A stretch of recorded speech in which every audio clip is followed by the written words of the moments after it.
beans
Yo, Wagwan.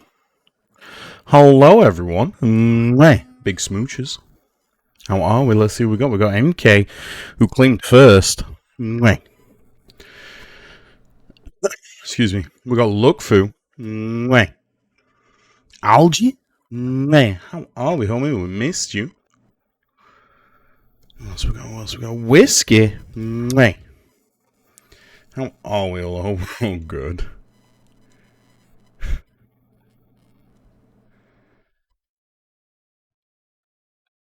I hope we're all good and fantastic. How are you? So today we have an option. We can either play Dragon Age Origins because I finally fixed it, or we could play Not for Broadcast. What's the general consensus? Because I'm leaning more towards Not for Broadcast, especially since it was supposed to play yesterday.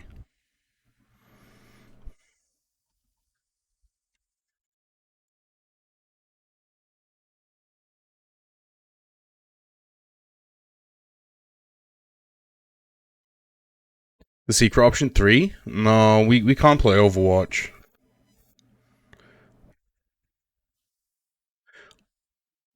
Option 5, Fortnite's off the cards.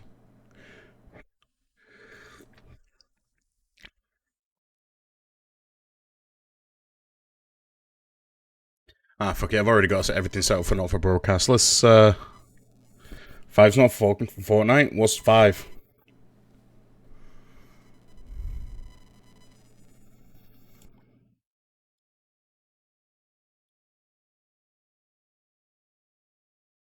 With a baseball pat? That's fair. We'll do not for broadcast. But how are we all? I hope we're all good.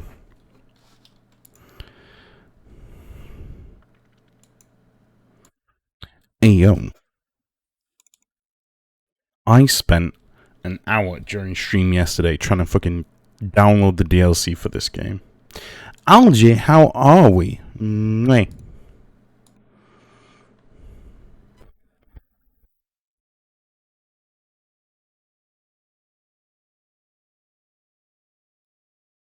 Our main headlines tonight. Starting! To every single one of you's a bit Jesus. What a wild ride this has been. All right,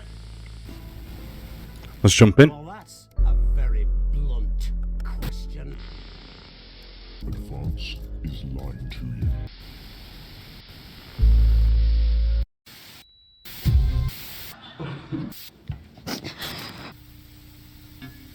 That's Well, we're all having a good day. National Nightly News. This is supposed to be like British TV. Well, it was all the DLC, and it took an hour.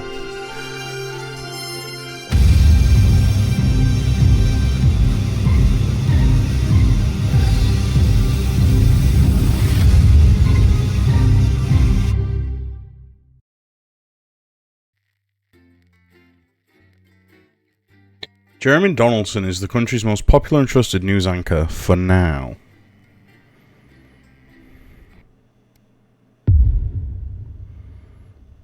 Day 1.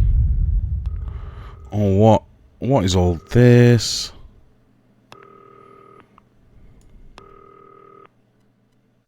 What is happening?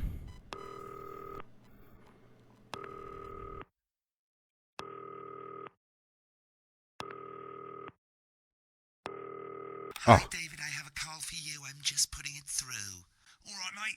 Dave here. Listen, I know you've only come in to clean up the place, but I've got a bit Dave caught here. up, so you're going to have to run the news tonight. Now, don't worry. It's not hard. Gonna do I'm what? gonna stay on the phone and help you.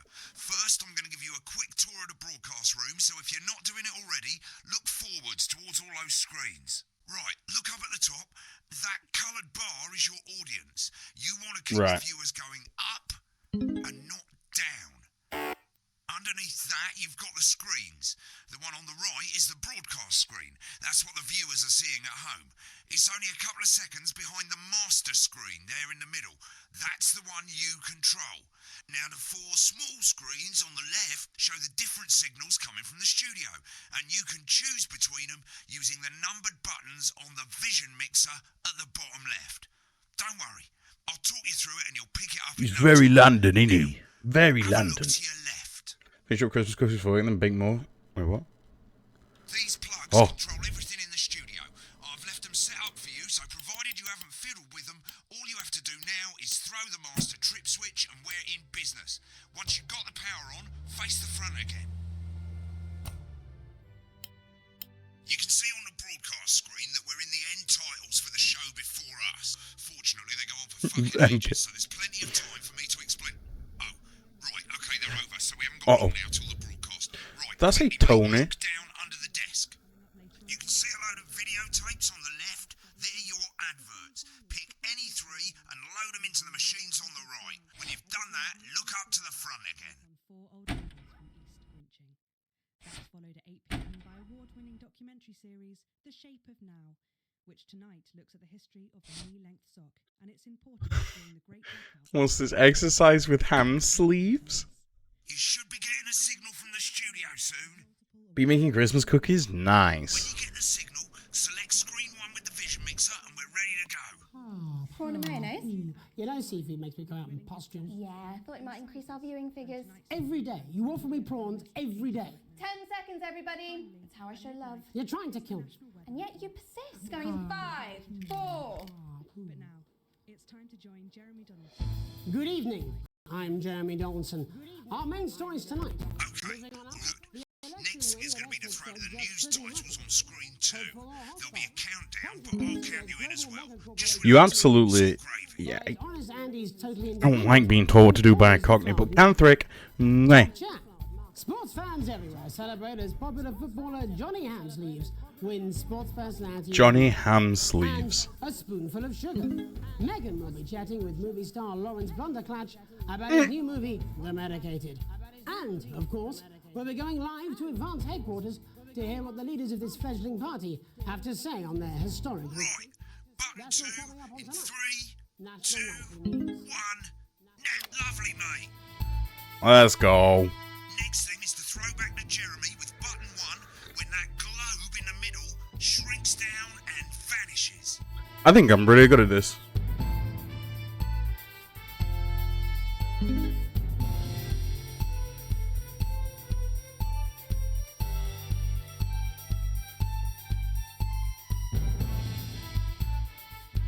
Here it comes. Switch to screen 1. Lovely, mate. But first, the votes are in and it's a decisive win for Advance. The landslide victory, with an astonishing 81% of the popular vote, is the What's biggest that? election win in living memory. Advance appealed to voters up and down the What's country that? with their bold promises of permanent change. But critics have accused him of a severe lack can of censor active him. policies and of being deliberately vague. The opposition parties have all conceded defeat to Advance's overwhelming mandate, but have yet to appear publicly. However, former Home Secretary... Right, it's going well. All you've got to do now is play the advert at the end of the segment. Make sure you don't play it too early or we'll all get fired. Now the clock at the top is counting you down to the advert. When it reaches 0, press one of the 3 play ad buttons over there at the bottom right. I normally play the first one at the first break and so on, but you can play them in any order you want. I'll count you into it as well, but keep your eye on the clock. To hear the co-leaders Okay. acceptance speech. And 3, That's all coming Crazy Neil. 1, advert. 1 minute back, everybody. Jeremy, I need you to fill after the ads. What? Why? Wanker Snatch is running late. I thought I'd ask him about the election. Personally, I wouldn't try to confuse him with any big words. That's the same policy we use with you. I thought that was our little secret. It's all right, he doesn't remember anything I tell him. I'm deeply uncomfortable with your burgeoning friendship. Me too. Yeah. Neil's deals. It's the first ad break. You're doing great, mate. But this is where it starts getting a bit trickier. This next sequence is what we call a multicam sequence because you're going to be cutting between multiple Oh, what? cameras to Oh, keep shit. things interesting. A lot of it's down to personal taste, but here's 3 good rules of thumb. 1. Try and keep the shot on whoever is doing the talking. 2. Don't stay on the same shot for too long. 10 seconds at the most. So if you're on the person who's talking, try and throw in the odd reaction shot or pull out to the wide shot for a bit just to keep it interesting. 3. Don't stay on reaction shots for too long. A couple of seconds is usually enough. Then the audience want to see who's doing the talking, yeah? Stick to these rules and you'll be fine. It's not as complicated as it sounds. You've seen programs on television, haven't you? Don't. Make it look like those. Might as well get screen 1 selected now. No need to wait for the broadcast to start. Try and stay ahead, mate. We're coming back from the break. Quiet in the studio. Thank you so much. 10 seconds, everybody. Going in 5, 4. What's happening? Welcome back to the National Nightly News. Later, we'll be hearing from shock election winners Advance. But first, Get ready to go to Megan on screen 4. Is here with a star of both stage and screen. Megan? Thank you, Jeremy. Megan Wolfe, culture correspondent. And today I have a guest who starred in everything from Shakespeare Right, to go to Blunderclatch on screen 3 when she says his joined name. today by none other than Lawrence Blunderclatch. Thank you so much for coming on. Oh, my dear, I do hope you believe me when I tell you that being with you here today is among Switch to 2 for the wide now. May I say, having you here with us is among ours. Right, now just try and stay on whoever's talking. Your latest movie, which is called The Medicated. The Medicated, yes. Wow, what was that like? Well, as I said to Peter at the Rat, that's Doing a pretty good job. Give us a look at Megan's reaction. He's a wonderful chap, he really is. Lovely. Now back to Thunder Twat. Several movies, all terribly successful. I said to Peter, what a wild ride this has been. And you know what, Megan? I really meant that. Wow, that is fantastic. And am I right in saying that the character you play in this movie is quite an academic one? Absolutely right. A scientist. Was that a challenge at all? What exactly are you implying? But seriously, yes, you're right. It was a complete departure from my last starring role. We're so good at this. Sergeant Brock Rockman in Bullet Man. You'll remember that was the true story of one soldier's fight for a love that surpasses all others. Get back to who's A love, talking. of course, for freedom. I think it's grossed over $1 billion, but honestly, who's counting?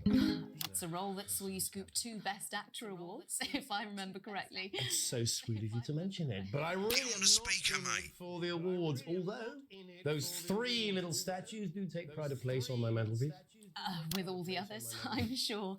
So, if you're not doing it for the awards, what is it then that drives you?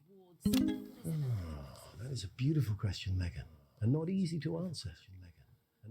Like you, I'm afraid. Cut me, and I will. Been on that shot a bit long. Often, that's how it feels, doesn't it? Doesn't it? Bleeding, doesn't it? Giving, suffering for one's audience. Remember the 10-second rule. I'm trying. People that I inspire, the little people. Yeah. But most of all, I think I do it for the positive change that I can bring about in the world. And today, of course, we're in for some real change, it looks like, in the coming few months. What do you make of this historic election result? Oh, well.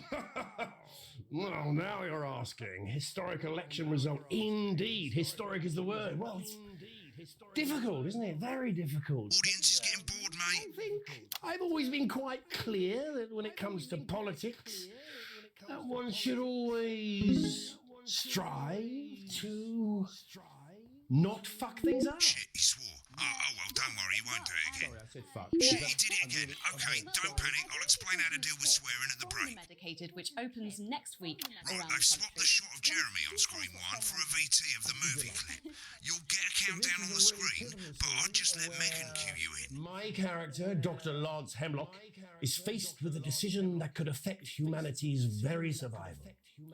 Exciting stuff. Let's take a look. Exciting stuff. Not my style. I do be fucking things up now. In the studio. I'd love to hear what he's saying, but we can't find out now.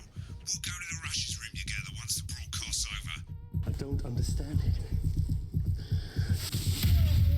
I do be fucking things up quite a lot.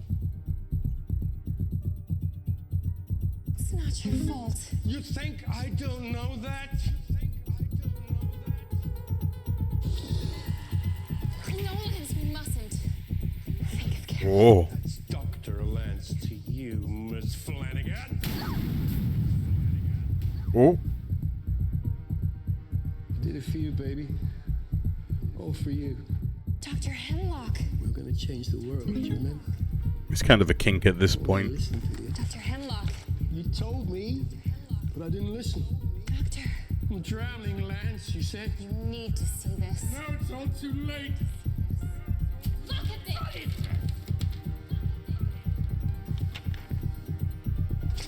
The virus. The sterility. This formula. This is the key. We can stop it all. Yes, we could stop it all.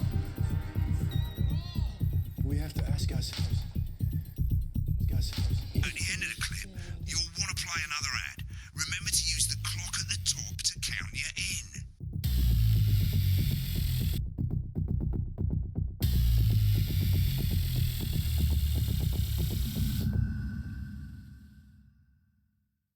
Right, I guess I better explain how to deal with bleeping out swear words. As you've probably noticed, the broadcast screen, here, is about 2 seconds behind the master screen, here.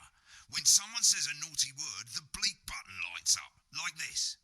2 seconds later, you'll hear that swear word going out on the broadcast, and you need to hold down the bleep button, or the space bar on your keyboard, for as long as the swear word lasts. How does he know I'm on a keyboard? It can take a bit of practice getting used to hearing 2 things at once. Just stay calm, and you'll get it. And if you can't tell when to bleep, just above the button, you'll literally be able to see the sound scrolling by. All you got to do is hold it down while the red bit is over the red line. Simple. Of course, if you do it by eye, you'll have to take your eye off the screens. That's why real A cake professionals sale. do it by Hey ear. yo. Most people like to A have naughty the volume calendar. of the broadcast screen a little bit below the master screen. Let's set it now. Huh? As you turn it up, you'll hear the advert And getting after a long louder. day exploring Good. Bromley, you You're can set to relax start and censoring. Like zoinks. Boy, am I glad she's frozen in there and we're out here and ah! Button lights up, count 1, 2, and hold it down. only 85 minutes from the coast, and with more than 2 areas of outstanding natural interest. Isn't it time your family Remember to select screen 1 now that you've got the feed. Don't wait for the broadcast to go live. That's too late. You can use the number buttons on your keyboard, 1 to 4. Running the country. Seriously? We've had worse. 5, 4, 3. Welcome back. And I'm told we can now go live to advance headquarters. I'm told we can now go two leaders, Peter Clement and Julia Salisbury, are about to make their acceptance address. Cut to the outside broadcast. Oh shit, he's pissed. Get ready to bleep. Well, thank you all for coming, and, well, where do I start? What a day. They said we couldn't do it. They certainly did. They used every dirty, low-down, lying southern bastard trick they had against us. But you, the people, you saw right through that. I'm sorry about the language there. Sorry about that. I've had a couple of celebratory pints. Makes me coarser than a granny's fanny. Memorably put. Just But to be honest, who can blame I Peter for did. celebrating? Throughout the campaign, you've heard us say that Advance are not a political party. A party's what you have when things are going well. When the country is suffering, you don't need a party. You need a team. A team that can change things. But today is day one of a new future. A better, fairer future. So perhaps we should all be celebrating. Except for the rich. For them, the party's over. They shouldn't be celebrating. They should be putting their shitting pants on and opening their dusty checkbooks. Again, colourfully put, but Oh, not inaccurate. come on. Before we came out here to address the nation, we used our executive powers to pass the Assets and Wealth Act. Working with the tax office, we have produced a definitive list of every person in the country with wealth into the millions. You know the sort of probably you rather you don't. Because the likes of you and me are not welcome in their gated communities. Tomorrow, we will be introducing a sweeping reform of the tax system in this country. No more hiding wealth offshore, no more trust funds or creative accounting. A simpler, fairer, unavoidable set of tax laws. So, all you bastard public school snobs have got nowhere to hide. And earlier today, we revoked your passports. You want them back? You want to leave like you threatened before the election? That's fine. But first, you're going to pay up. You're going to pay back. Advance are going to turn this country from a nation of warring individuals into a team. To properly fund health and education. To raise the living standards of Imagine in a world like that. We'd have to raise billions. But you'll They see swear. when we reclaimed what's ours, that's absolute ferret shite. So to you posh twats. The people who pay you a pittance to serve them drinks in their private clubs. The people whose children you raise. So they've got time to get even I'll allow it. richer. Advance have this to say to you. It ends today. We are coming for your sports cars and your mansions and your vineyards. It ends today. We will put the wealth of this country back where it should have always been. What's a twat? In the hands of the people who created it. A ends vagina. Today. Yes, it ends today. And tomorrow, we'll start making it fair again. Just like we promised we would. And until then, ladies and gents, I suggest we all get pissed. I can't argue with that. Thank you for your time. Well, an interesting acceptance speech there from the leaders of Advance. And our apologies for the fruity language. A vagina. Hopefully we got that bleeped out for you in time. If not, someone's going to be in trouble. Not me. So, as the country braces itself for new government, Of that's all course. from us this evening at the National Nightly News. We'll be back tomorrow with full coverage of the first day under Advance. I'm Jeremy Donaldson. Have a peaceful night. Right, looks like you've got it now. Thanks for all the help, mate. I've got to go. Ferry's about to leave. Probably won't be coming back. Job's yours, mate. Good luck. What's he doing? A booze cruise? Is this some weird fever dream? Am I dying now or something? You should be so lucky. I'll see you tomorrow night. Not coming for a drink? Nope, got a date. Lucky you. Try not to get murdered. Let's go. When the programme's finished, you'll get a broadcast report. It's 3 pages. This first page shows you how well the broadcast went. Each sequence and an overall grade. Remember, grades mean bonuses, and they keep the boss happy. If you want to know more about how it went, select more info. If not, select continue to move to the next page. Right, this is an optional section for when you really want to understand what happened during the show. You got a graph there showing you. Why does it say Terrytext? Fucking bunch. And of course, you can really drill into the details if you want to get better at making TV. I never came here, never once. Right, geezer. Important page. It tells you how much you're going to get paid and how much wealth you Current wealth broadcast poor. Looks at the bottom shows you the financial state of our main advertisers. But you don't own any fucking shares. You're a cleaner, for God's sake, so why would you care? This is the last page and it tells you the state of the world, tells you how well the government's doing, and down the bottom there, this one's important, tells you what Channel 1 currently thinks of you. In other words, what the boss thinks. He loves me. Alright mate, welcome to the archive. This is where you can have a quick look back at what you've done and how it looked to the public. There's 3 sections: broadcast, rushes and adverts. Let's start with broadcast. Click on it now. Oh God. On the left, that's all the broadcasts that you've done. Click on any one of them and hit load tape. Once it's finished loading, you can use the rewind and the fast forward at the bottom there to help you get to the bit you want to see. Live to tonight's National Nightly News. But before that, Let's take a look at what's coming up later on tonight on Channel 1. At 7 o'clock, it's the semi-final of the quotation game, and it's a nail-biting quiz tonight as a team of nuclear physicists take on 4 old ladies from East Grinching. That's followed at 8 p.m. by award-winning documentary series The Shape of Now, which tonight looks at the history of the knee-length sock. and its importance during the Great Black. Final. Hopeful Second loss. this. Controversy. I'm not watching that.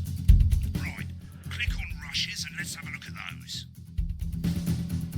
Oh, for real. This is the rushes room. It's pretty simple. The 4 screens you can see, they're going to show you the 4 signals you got from the studio during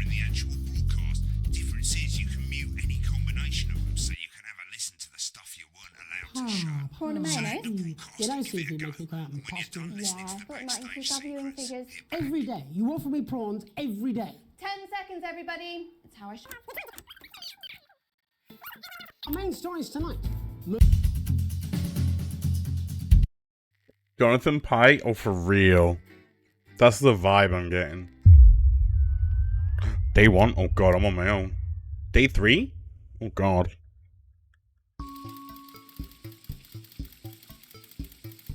You arrive home to find posts on the mat, most being nothing more than the usual junk mail. One letter, however, catches your eye. The team wants you to know. The team wants to know you. Oh yeah, look through. The hat's in London.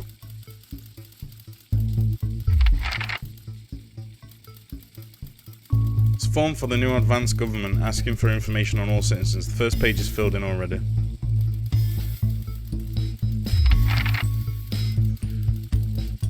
What?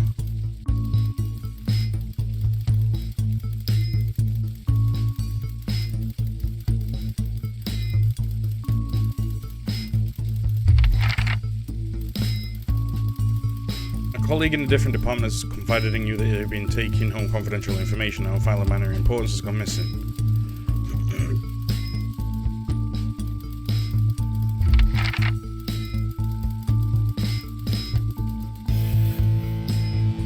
Look for I will be so pissed.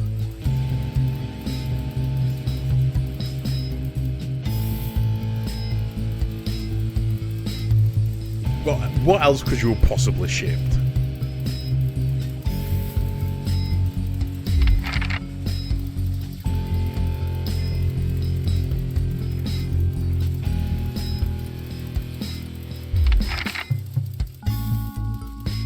In your speech, you refuse to attend.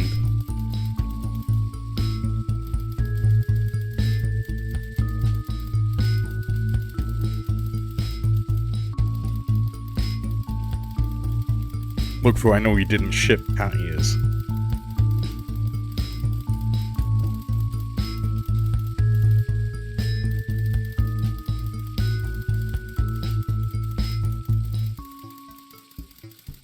Oh my god.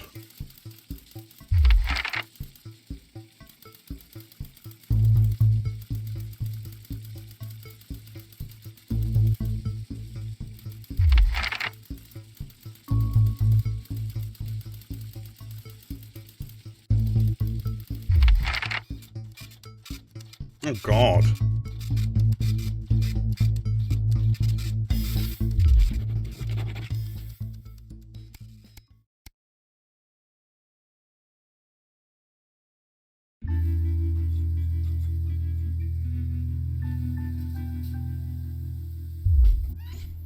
A knock at the window?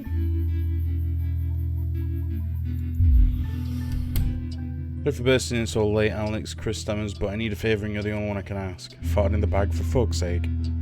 Little treat. Yes, Gamer Boy fart stink.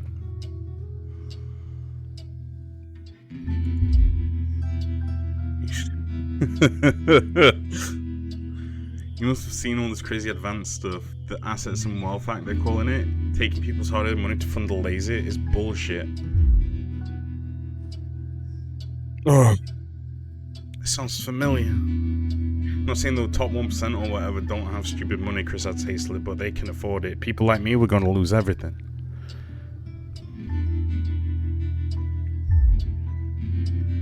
I'm going to take everything.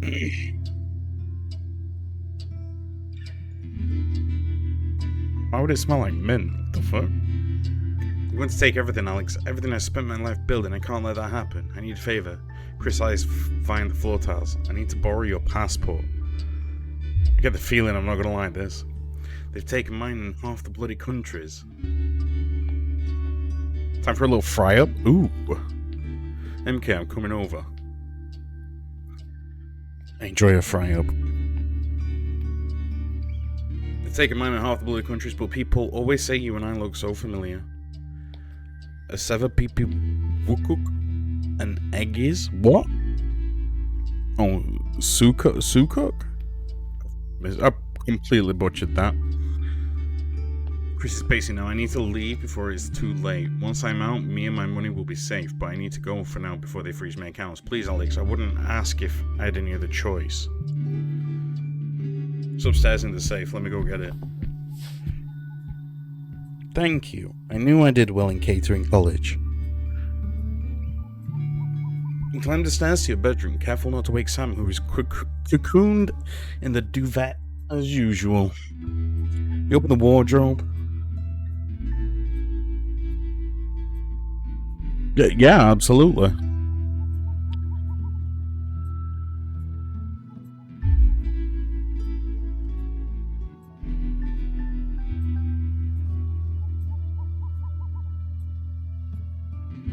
We don't tell the wife. Happy wife, happy life. So just a small favour, innit? Close the safe and head back downstairs to find Chris at the table fish. They jump up as soon as you re-enter the kitchen. So have you got it? Good luck with everything. It's infectious. Thanks, I really appreciate this. I'll get back in touch once I'm safe without the country. Chris takes the passport and, breathing a sigh of relief, grabs the neon fluorescent suitcase and heads out into the night.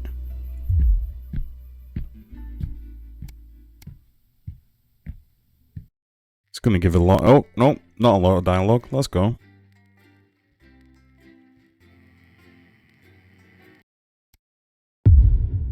Just a small favour.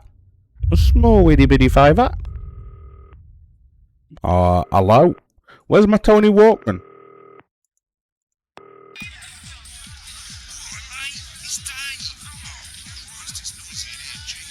Hi up, dive.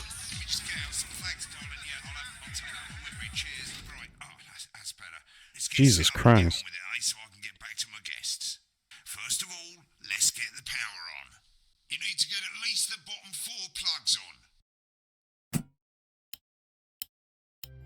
Right, let's load up the adverts. You know, load the tapes under the desk. Alright, so we did Crazy Neil. Should we play? Is this toy safe? Mr. Snugglechugs. Remington Vists you must have for your toy for your child this Christmas. Alright.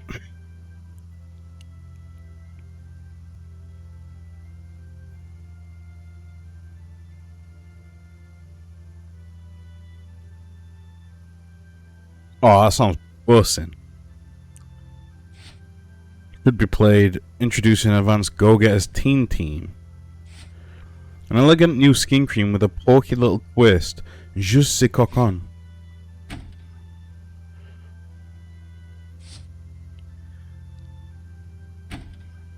Right, you can see they finally got the old headline system up and working again. And the The visual what? is already in headline mode because headlines always come at the start. It's really simple, mate. These 2 buttons at the bottom of the vision mixer, you can see they now have A and B on them. And they're to help you pick image A on the left bottom screen here, or image B on the right bottom screen here. It's really simple. This little clock here will count down the number of seconds you have to make your decision. Now you're in auto headline mode, so if you don't bother to pick a photo before that clock runs out, the machine's just going to pick one at random for you. Oh, good. I just want to say one more thing, mate. The pictures you choose to show of these people, well, that's how the public is going to perceive them, and that's going to affect their lives. So like with the adverts, choose carefully. And we're off. Good luck, mate. If I get time, I'll call you back in the next break. Yeah, I'm coming, darling. Snuggle hugs? That's the bastard. Yeah, I wouldn't get one of those. My friend Janet says theirs gets really hot. Is this Janet who thinks dogs have their own secret language? Yeah, the one that mistrusts the moon. Best source of consumer advice then. Don't blame me when it explodes. Going in 5, 4, 3. Good evening, I'm Jeremy Dawson. Our main headlines tonight. Destination unknown. At the end of Advance's first full week in office, we ask exactly who's leading this charge. Tonight, I'll be discussing what the new future might hold with a leading economist and radical free thinker. With the assets and wealth on the brink of raising living standards for the vast majority of the country, I'll be asking my guests if we're on the way to a new future. Out with the old, Remington's Fist have appointed Sophia Remington as their new CEO. The following photo, taken from our archive, gives us a sense of this influential young firebrand who, at the tender age of 23, becomes the youngest female CEO in history. Sophia Remington has always impressed. She was top of her class at university and graduated with the highest honours, immediately being asked back to lecture. I kind of want to choose all the bad options. The stocks rising 30 points in light of the announcement. Well, I don't. I want to do this right, you know? Sophia announced a children's toy named Mr. Snuggleheart. Sophia promises it'll be all the rage this Christmas, but concerns have been raised about the product's safety. Making a splash. Intrepid scientist Dr. David Wong and marine biologist Ingrid Swarsborg and Horgensford have today set off to explore Dante's taint. The recently discovered cave was previously thought unreachable, but thanks to a new breakthrough in underwater flower technology, the pair hope to successfully reach the imposing central cavern and the undiscovered plant species it contains. This is, of course, only the latest in a series of successful expeditions for this unlikely. Yeah, we'll do another run. In a joint statement about the dangers their team might face, the pair stated, "We will face the plentiful challenges together like we always have." Playing the field, rumours abound as sporting legend Johnny Hamsleeves is snapped leaving Bush, one of the capital's hottest clubs. The footballer was caught while out celebrating being named Sports Personality of the Year last week, as reported by this very programme. Johnny is seen here with socialite and performance artiste Tiffany Lamore, whose recent show, Snatched Inside My Snatch, has kept her firmly in the public eye. Could romance be Snatched inside my snap? And What? bodily charm. With advance promising a radical new position on crime, how afraid should we actually be? I'll be going live around the country to talk with people who've seen the criminal justice system from every perspective. With more and more powers passing to the police, and less oversight, are we using an advanced-shaped sledgehammer to crack a nut? All that, and mega more for the group of young actors already experiencing the positive side of the new Assets and Wealth Act firsthand. They'll be talking and performing later. That's all coming up on tonight's National Nightly News.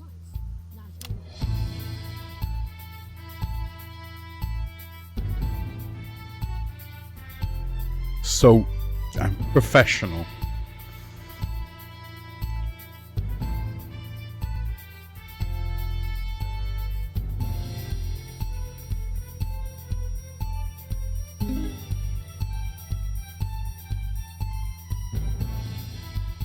So I have until the world goes down.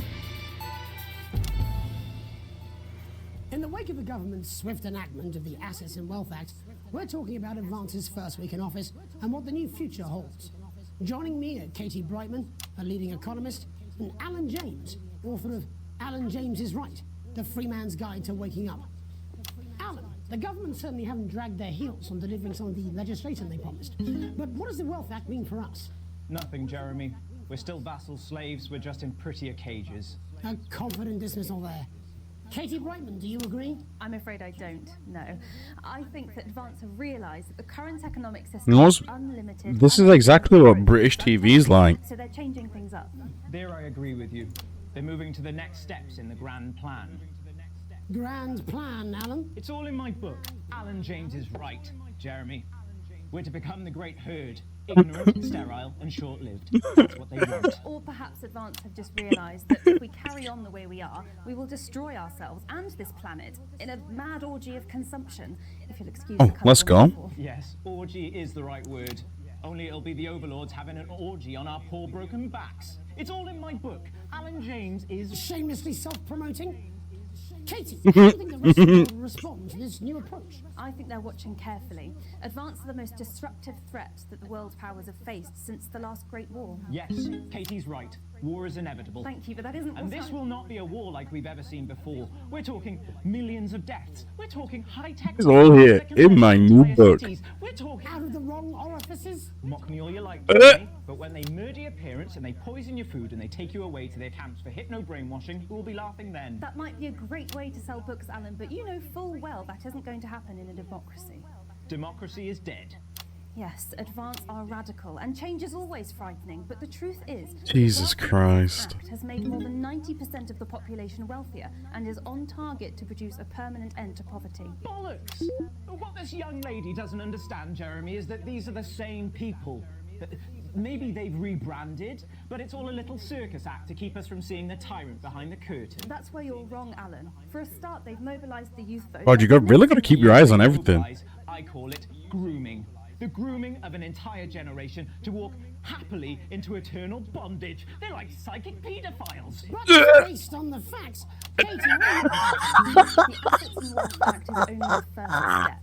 Advance now have a historic budgetary surplus. What did he just say? Public services, they're already funneling unprecedented amounts into scientific research and the arts. Or, as I call them in my book, Frankenscience and opiates. Like opiates, see? Can we get back to the issue at hand, please, Alan? This is the issue. It's all coming from the water, the chemicals. They're pumping it full of belief juice. Don't get me wrong. I want to see these changes, but only if they're sustainable. Is broadcasted. Power after spending half of our GDP on This is dismantling too good. That could be catastrophic. The catastrophe is that they're succeeding. They've got us sat here talking about their puppet show. All right, we're running out of time. Quickly, Alan, what does the future look like to you? A bleak space where we've all been figuratively sodomized into submission. No, of course. Katie? We might be on the eve of a brave new world. God knows we need some change, but we need to be cautious. Let's walk forwards with our eyes open. Two very different... Why is this giving like a good morning debate? Katie Brightman, thank you for joining me. When we come back, I'll be investigating law and order before Megan meets some beneficiaries of the Assets and Wealth Act. That's all coming up tonight on the National Nightly News. 1 minute back. You know, I think they might do some good. I hope so too, Jeremy. How much are you being paid by them, then? Shut the fuck up, Alan. I've never heard so much shit in my life. Well, we'll see who's full of shit, won't we? Alan, I can explain it to you, but unfortunately, I can't... It's a good job adverts are running. Well, I don't know what she meant by that.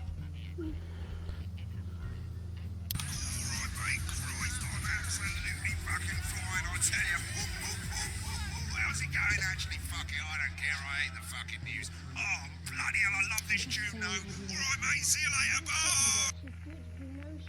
I've said a bit of wording, that's all I can do. 10 seconds, everybody. His little cheeky scared of the big bird caught you with water. If that sticks, I'll destroy you. 5, 4, 3. Welcome back. In our second segment, we're going to be taking a deep dive into the state of law and order in our country. Advance have already tasked what they are calling a solutions team to move this serious social problem to the Seems top pretty of the fun. list. Tonight, we go behind the headlines to meet the people who live with the criminal justice system every day of their lives. First up, we have Gregory Judge, a lawyer who sees the problems close up on the front line. Can you hear me, Gregory? Yes, I've got you, Jeremy. Thanks for having me. What's it like on the front line of the hard face with the cold hand of justice? Well, as you can imagine, Jeremy, we are massively understaffed in this country. We're working every hour we can just to try and cope with the caseloads on our desks. Which must affect the quality of support you can offer. Well, we can barely keep up with demand, Jeremy. There just simply isn't enough being done at a systemic level to relieve the problem. We need more support from ministers. What are you doing? We need change at a structural level, I'm Jeremy. leaving, Greg. Not a good time, darling. It never is it? Albeit my mother's. Just hang on. The problem isn't a local one, Jeremy. It's nationwide. Just give me 5 minutes. I'm talking to Jeremy Donaldson. Oh, have Please. you mentioned your affairs? No. Oh. Well, the affairs of the Justice Department that we should be concerned about. Hello, Mr. Donaldson. Hello, Mrs. Judge. We need legislation to relieve the pressure on our public Sorry servants. to interrupt the news, Mr. Donaldson. Can I have a moment to tell my husband I'm leaving him? Yes, I totally understand. Quite the picture of a burdened legal sector there. Gregory Judge, thank you for joining us. Next, I'm joined by Police Chief Constable Bob Peel, a man with a very different perspective on our nation's crime. Do you think there's a problem with the system, Bob? I'm sure we all do, Jeremy. I'm sure we all long for a return to the days when you could safely walk the streets of your community at night looking in through windows and generally enjoying your neighbours without the risk of being terrorised by some thug with a knife. Or kosh. So you feel the streets simply aren't safe anymore? Where have we gone wrong, Bob? Well, that's not a simple question, Jeremy, but I think it all comes down to moral decay. We've diluted our culture and lost touch with what it means to be a citizen of this once great country. Also, as the vicar noted in Sunday's sermon, we probably shouldn't have banned hanging. And to what do you attribute this moral decay? Hey, yo! As gays and gypsies, mainly. It's all in the Bible. Look, Leviticus clearly states that... Oh, bugger, hang on a moment. Jeremy, your bloody gimp's escaped. Delia, could you give me a little help, please, dear? As I was saying, Jesus didn't like immigrants much, did he? And just to be clear, you think it's the immigrants who are responsible for the moral decay? Absolutely, Jeremy. Back in your box, Clive. Back in your box. Delia, I really could use a little help with this. Oh, sorry, darling. I was spaying the badgers. Yes, I'm talking to... Oh, Jesus Christ. Oh, Clive, you know it's Wednesday. You go back in your dip space. And whose responsibility is it to make a change, Bob? Well, it is certainly not the responsibility of the decent, good, white people Darling, of this... where's the padlock? Oh, hold on just a moment. Oh, Clive, this simply won't do. Naughty boy, naughty boy. Mummy said... Clive, I am not having this again. Mummy said, get back in your dip space. No! Naughty! You beast, Clive! As I was saying, Jeremy, moral decay. Crime is the responsibility of the criminal, no one else. Look, everyone has a sob story, but we don't all end up as barbarians, do we? Look, when our daughter Alice comes home with an A-, does she go on a killing spree? No, she takes 3 of her pills and hides under the stairs like a normal child. Thank you, Bob. Bob Peel there, really locking down the police's position on morality for us. And finally tonight, hopefully uninterrupted, it's time to get to the heart of the matter. Tony Dawson has recently been released from prison after serving 3 years for aggravated assault. Oh, it's fucking crying. He's agreed to talk to us today, which is also, I believe, his birthday. Many happy returns, Tony. Cheers, Jez. Call me Titwank Tony. Everybody else does. No, I'm not going to be doing that. Can you tell us what it's like in prison, Tony? Titwank Tony. Hey! Prison's a mixed bag. Structure's quite nice, but it's a constant battle against institutionalization, as you can imagine. And obviously, titwanks are quite hard to come by. I'm picking up that you're not alone there, Tony. Titwank Tony. Hey! Yeah, sorry, my friends are throwing me a surprise party. Why is he called Okay, Titwank Tony? I'll try that you get back to that party as soon as possible. First, let me ask you this. Do you feel that your time spent in prison helped to rehabilitate you in any way, Tony? Titwank Tony. Way! I don't think it's as easy as that, Jez. Sopen! I think asking that is an oversimplification. It sounds like it's getting quite busy there, Tony, but let's try and soldier on. Since leaving custody, have you been able to find a new job? Yeah, all the boys are here. Big Chris, Little Chris, and Vampire Chris. Oh no. This one's, yeah? Yep. One sec, love. Titwank Tony's on the news. Rehabilitation's difficult with the current system, Jez. Just not set up for it, you know? It's inherently unjust. Open! So, do you feel tempted to... What is happening? Who's this? You are joking. What is You've happening? only got Mr. Fancy, oh. Not now, fellas. I'm on the news. It seems like we've caught you at a bad time. The little boy. Oh, I can't really hear you, mate. It's getting a bit busy here. What is happening? We seem to be losing the signal there, Tony. Fucking way, let's believe that. Well, we're just trying to get that signal back. I think we... Yes, Tony? Tony, I mean, we were literally on for 2 seconds. How does this happen, Tony? Can you hear me? Well, we seem to have lost our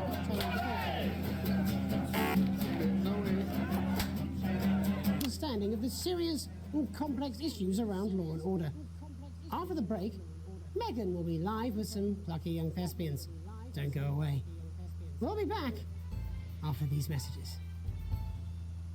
1 minute back, everybody. Mate, I ain't got long and I'm quite drunk. It's been a great night. In this next section, there's a bit of music. What am I watching? I have no idea. Music. You can see the result on the vision mixer, and the public will love that. Don't worry if you don't, though. You won't get punished for it or nothing. I have no idea what we're watching, but I'm cackling. When the music starts, turn down the broadcast volume. Right, enjoy the music bit. Also, take a look see at Discord DMs and see if you. Ooh. I'm sure he's on his way. Come on, it's welcome back. How hard can it be? This is on you. 10 seconds, everybody. Just a Open cocoon. on Megan. Camera 2. Going in 5, 4, 3. Welcome's Black. I'm Megan Wolfe, and on tonight's Culture Spot, I'll be chatting with one of the first beneficiaries of the Assets and Wealth Act, a team of inspiring young people from Scritchford Sixth Form College who today received a grant I have from Advance no to idea. take their play, Hey, Friendship, on a tour of local secondary schools. Welcome to you all. Well, let's start with you two, Harriet and Charlotte Winstanley-Hamilton. Girls, you must be thrilled. We are, Megan. We're overwhelmed, to be honest. Okay, place are done. Send some over. Yes, Ooh. Charlotte's my oldest. I'm the older, more popular one. Only joking. Harriet and Trey were really the ones who came up with the whole idea. So, Harry and I were shooting the breeze in the cafeteria, and I said, hey, let's actually do something. So I went to look for a drama teacher. But she'd been laid off due to budget cuts. Fortunately, I directed a pantomime when I was at university, so I knew the ropes, as it were. Right, yes, but you're the maths teacher, aren't you? Yes, that's me, Jeff Algebra, maths teacher. Maths is really important. Oh, thanks, Steve. Maths is really important. Yeah, thanks, Steve. As is theatre. It's one of the oldest art forms in history, Aristotle. I just think that when we travel around all these problem schools and the poor kids see us, they say, hey, I really want to be like those attractive kids. And that's a very beautiful and powerful In the clip of the BBC broadcaster making faces and flip with the bird to the tech crew and then immediately going all professional mode and reading the lines. No. With a surname like Algebra, there was really only one choice of career for me. My wife, Angela, and I, we often laugh about it. Angela Algebra. Yes. We just want to bring a bit of song and joy into people's lives. And teach people about the difficult issues. The issues in the play are what really matter. And I think you're going to be showing us an extract from this play, aren't you? That's right. To put into context, I play a young first year who's having some troubles at school. Her character doesn't actually have a name, yeah, because in a way she's like all of us. It's like a metaphor. Maybe she's you at home, or like maybe she's you, Megan. Maths is really important. Yeah, thanks, Steve. Put it in, coach. This is really important. Right, well, I'm going to have a little chat with your teacher while you run off and get ready. I can't wait to see it. That's it, that way. So, Jeff, when did you first hear about the grant? 2 days ago. A letter from Advance arrived at the school. Now, the headmaster thought it was all a prank. Let's take a look at a bit. The secretary retrieved it from his bin and brought it to me. How? How did you react? I also threw it in the bin. But then, Harriet and Trey rescued it, and they rang the number at the bottom of the page, and next thing you know, we're on tour. Wow.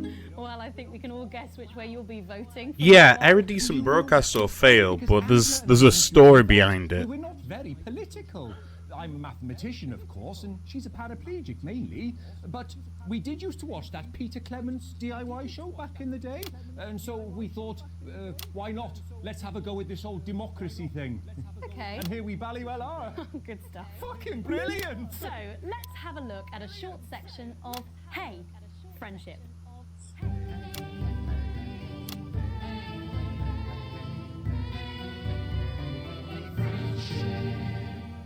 Dear Diary, I'm not sure I can take another day at this school. Jesus. Another day of tears. Tears. Another day of fears. But still I walk the corridors alone. Alone. Dreading what might be around every corner. What's around the corner? What's around the corner? What's around the corner? Oh, hi Gary. Oh heavens no! It's Gary the Fist! Gary the Fist! Not Gary the Fist. Going somewhere, little first year? Great. I've been looking for some poor victim to bully all morning. But will this make me feel better about my violent father? Violent father.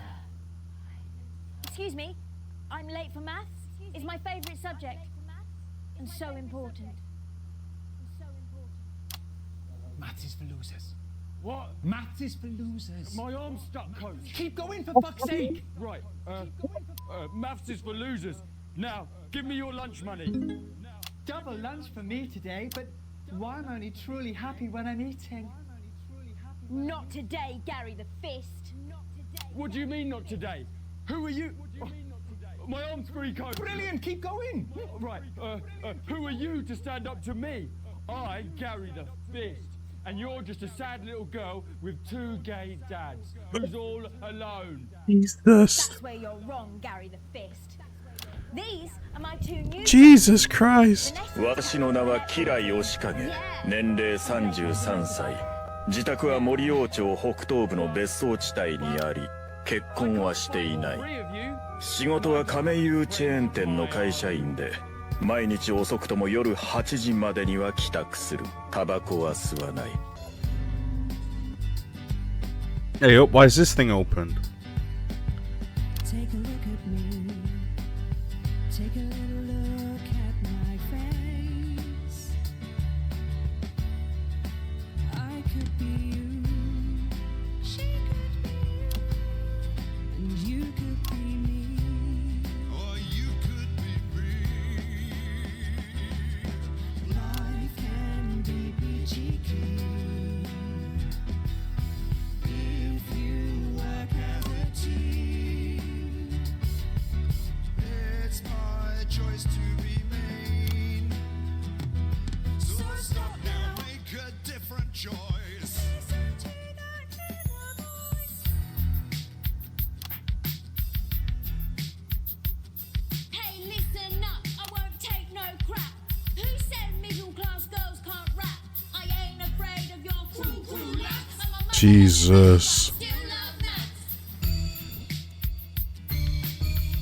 Who authorized this?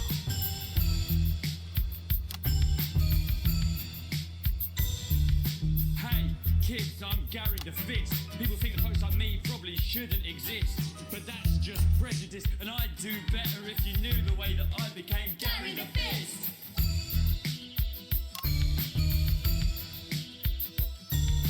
I grew up on a council estate. The park was hip, but the flats weren't great. My dad used to come home drunk and late. I remember plays like this in school.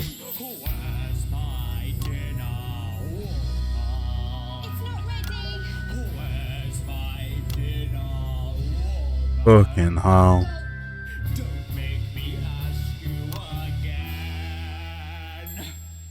Hitting women is wrong. I guess life's pretty hard on a council estate. Life's pretty hard on a council estate. Life's pretty hard on a council estate. Life's pretty hard on a council estate. Life's pretty hard on a council estate. Life's pretty hard on a council estate. Life's pretty hard on a council estate. It's so damn hard on a council estate. Life can be peachy keen. Yeah. If you work as a team. Just work as a team. Jesus. It's your choice to be me. It's my choice. So stop now, make a different choice. Listen to that inner voice. Friendship! Yes!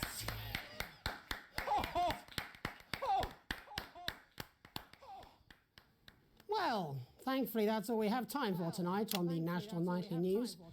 Join us tomorrow night Thank for all the God. headlines from across the country. My name's Jeremy Donaldson. Have a peaceful night. And we're out. Oh, that was brilliant! What the literal fuck was that? I believe that was art. I believe I've got a 14-inch cock, but it doesn't make it so. I was going to believe about an adequate paycheck. Oh, someone please get these twats out of my studio. That's amazing. Oh. But yeah, I think the goal of this game... I'm sorry, I was focusing so hard. I think the goal of this game is to get like a decent broadcast, but there is, like, say, a backstory. TV has always been a clown show for real. Naked News? Hello?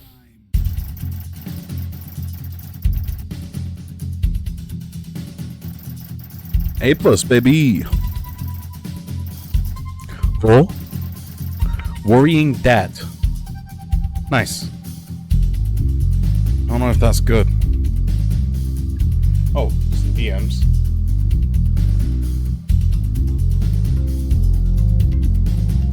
Also, our food looks bussin'.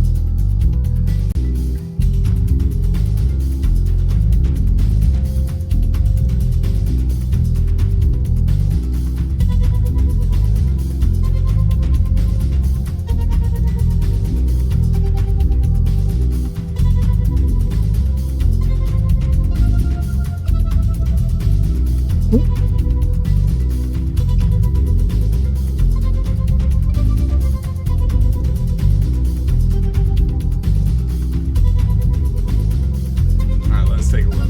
Morning gen chat.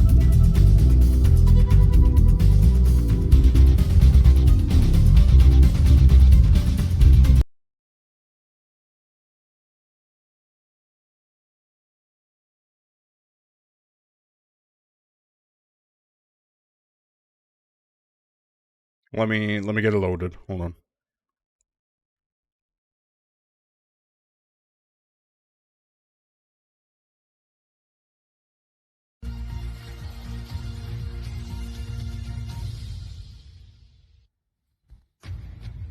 Live from London, this is BBC News. Britain's former Prime Minister Boris Johnson apologises for the pain and loss suffered in the UK during the coronavirus pandemic. Hang on. Live from London, this is BBC News. Britain's No former shot. Prime Minister Boris Johnson apologises for the pain and loss. Reminds me of like Jonathan Pye.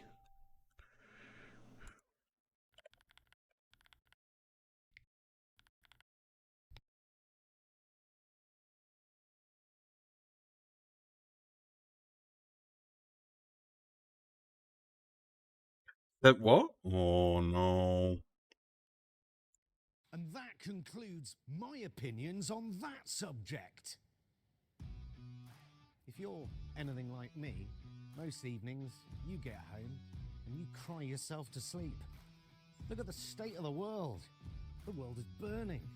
Our politicians are awful. Sometimes it just feels like there isn't any hope left. But, no, there really isn't, is there? But yeah, Jonathan Pye, so funny. Alright, where were we? I now have worrying debt.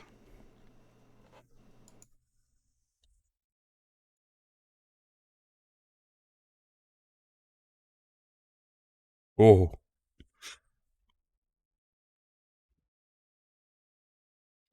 Day 15. 2 weeks. You get to the theatre slightly early and Sam's already there waiting dressed to the nines. You smile widely as you join hands and take your seats in the private box. The tickets arrived on your doormat on Monday with a typed thank you from Chris. You'll get your passport back soon enough, apparently. The show isn't to your usual taste, a pretentious opera in a language you know for a fact Chris doesn't speak either. When the show finally ends, how many bows do these people need? You stand in the line to get your coats and Sam has you in creases with a hilarious impression of the conductor, arms flailing wildly. The couple in front of you are talking about the relocation of people who couldn't pay their new tax bills. It sounds awful. When you get home, you're still laughing as Sam heads upstairs to shower before bed. You notice that 14-year-old son isn't home, and there's a note on the kitchen table in his almost illegible scrawl. It says he's at a friend's house. Do we trust our son? We'll march him home. By the time you reach the friend's house, your temper is boiling over. On seeing you, Charlie loses it and tells you, under no certain terms, where you can shove your ride home. You end up in a full-blown argument in front of his friend and their parents. It starts to rain as you drive, both of you silently fuming. The sounds of the downpour is the only thing that punches the atmosphere in the car. He sighs. So Tom, why is the funny Doctor Who channel is called the BBC? What's up with that? British Broadcasting Company. His eyes a sigh of someone much older than his 14 years. I want to be the one who decides what I do, not you. It's not fair. You have to learn boundaries. I don't care how dare you embarrass me like that. Not only did you disobey me, but you disrespect.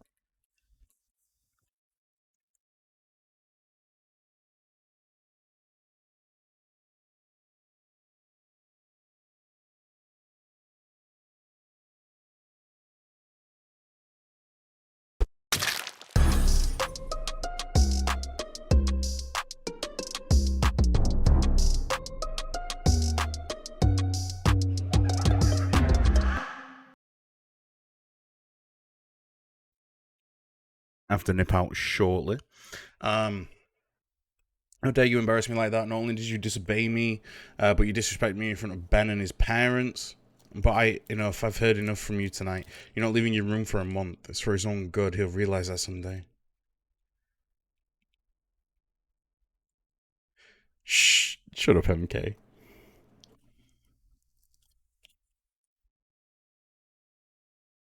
Who's that? Parents.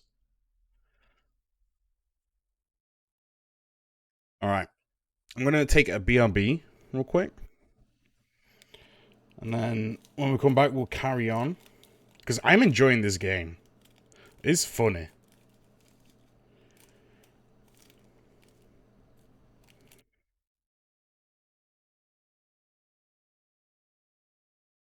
There are other gremlins.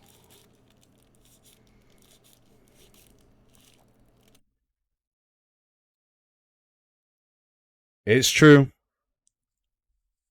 But anyway, yeah, I'm gonna take a BRB real quick. When we come back, we'll carry on. See ya, BRB.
Hey up, shaggers. I'm back. Wait, what?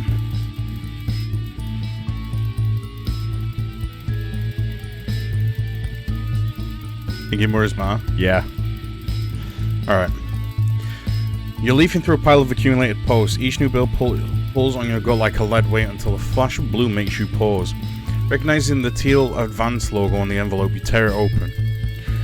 Dear Winston residents, this is your second reminder that regarding the Assets and Wealth Redemption Scheme, please submit your passports to the nearest government office as soon as possible in order to register for the scheme. You cannot receive your share of the national rebate without submitting these documents. Fuck's sake.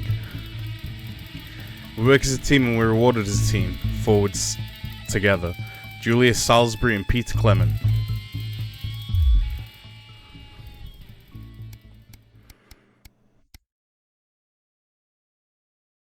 A tight Christmas. Oof.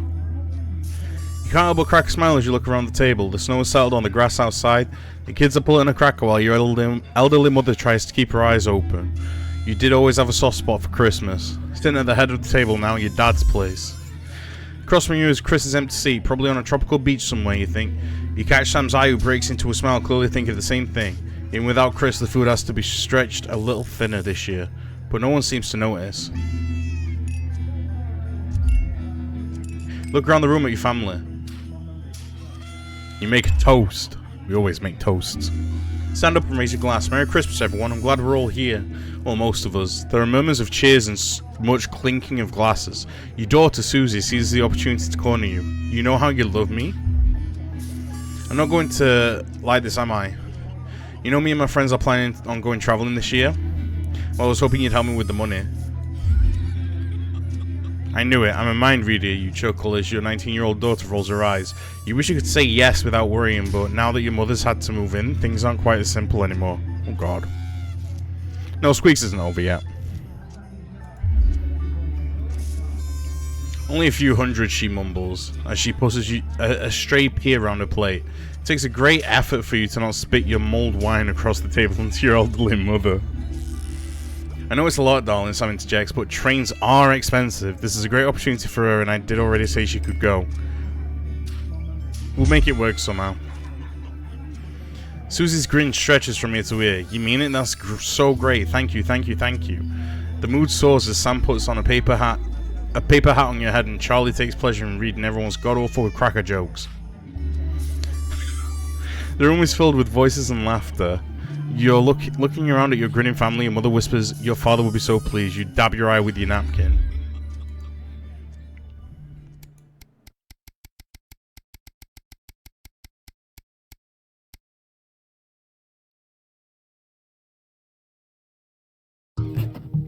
Please. Why does the zip on this damn case never close? It's your anniversary. Every year, you and Sam go away for the weekend, usually camping. You're not made of money. You've been looking forward to it for ages, finally getting some alone time together, where you can forget about the noises of your life. No kids, no work, just a bit of romance and some peace and quiet. The zip finally gives up the battle and you drag the bulging suitcase down the stairs. Good evening, Alex. This is Mr. Bozeman. I'm calling to inform you that you're required to work this weekend. Your heart sinks. Some information has come to light concerning the rising tensions between our nation and foreign powers. The National Nightly News team will be working around the clock to ensure we break the story first. Needless to say, I will expect your attendance tomorrow morning, 8 AM sharp. Have a pleasant evening, Alex. Shock turns to annoyance and then fury. Sam comes downstairs, brimming with excitement. Kissing you, they grab the car keys from the dish and start to load your bags into the bag.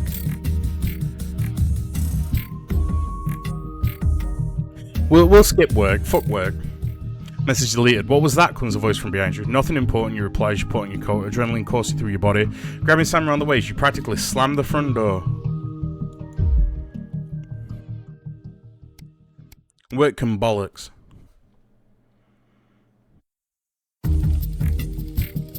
When you get to work Monday morning, you get some sour looks from your exhausted colleagues. A note sits waiting for you. The immaculate script is blood red. I'm very disappointed, Winston. Damn. Disappointed with Winton Overwatch.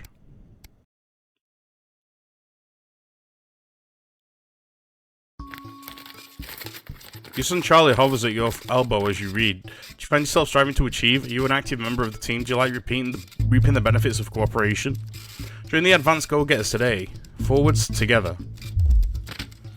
Charlie grabs a flyer from you and thrusts a form into your hand, so I can walk there straight from school and Ben's sister can drop us off home after. So you won't have to do anything. We'll let him join the advanced go-getters. Your son is thrilled. It's heartwarming to see him so passionate about becoming an active part of the community.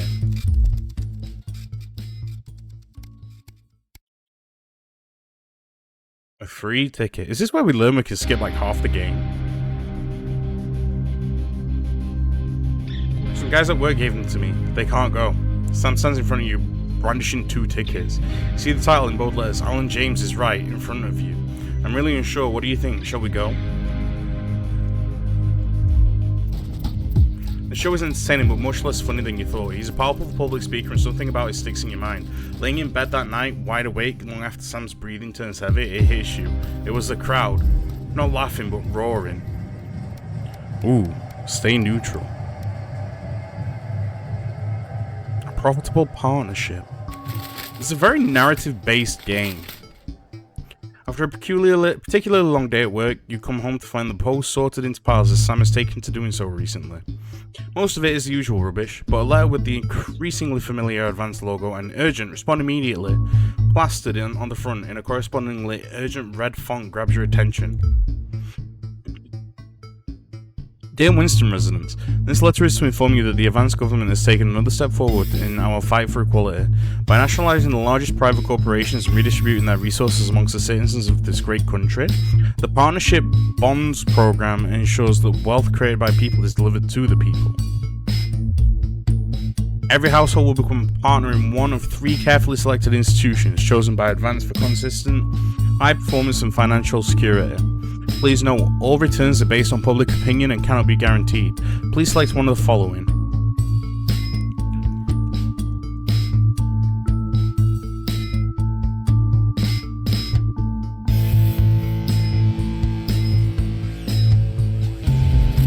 Go for Pleasure Club. Thank you for making your selection. Please return this form using the envelope provided. You will receive a report from your partnerships in 3 to 6 working months. The future of this nation is in partnership. Forwards together.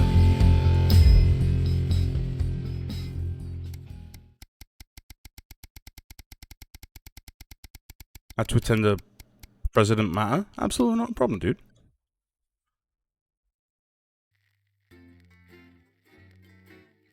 I pressed fecal matter hard. Out my ass. That's fair. The Tempest. Wing wing.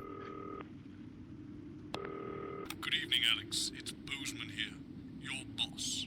While you're powering up and getting the adverts loaded, I thought I should just tell you that we've had one of those public information films from the government, and it's mandatory that you play it. You still have a free choice for the other 2, so read those tape labels carefully, but make sure you play the advance advert, preferably at the second break. Right, that's the lot. Have a great show. Total pip. My God, that weather looks nasty. It does look nasty. Why are all men such pricks? That one, eh? Apparently he has a complicated relationship with his fate. No. Sorry, are you saying he chose his imaginary friend in the sky over you? I don't know why I talked to you. It probably is a really awful date. 10 seconds, everybody. Like I said, all of you. Did your personality accidentally slip out? Pricks. Going in 5, 4, 3. Good evening. I'm Jeremy Donaldson. And I'm Megan Wolf. Our main stories tonight. Uncooperative.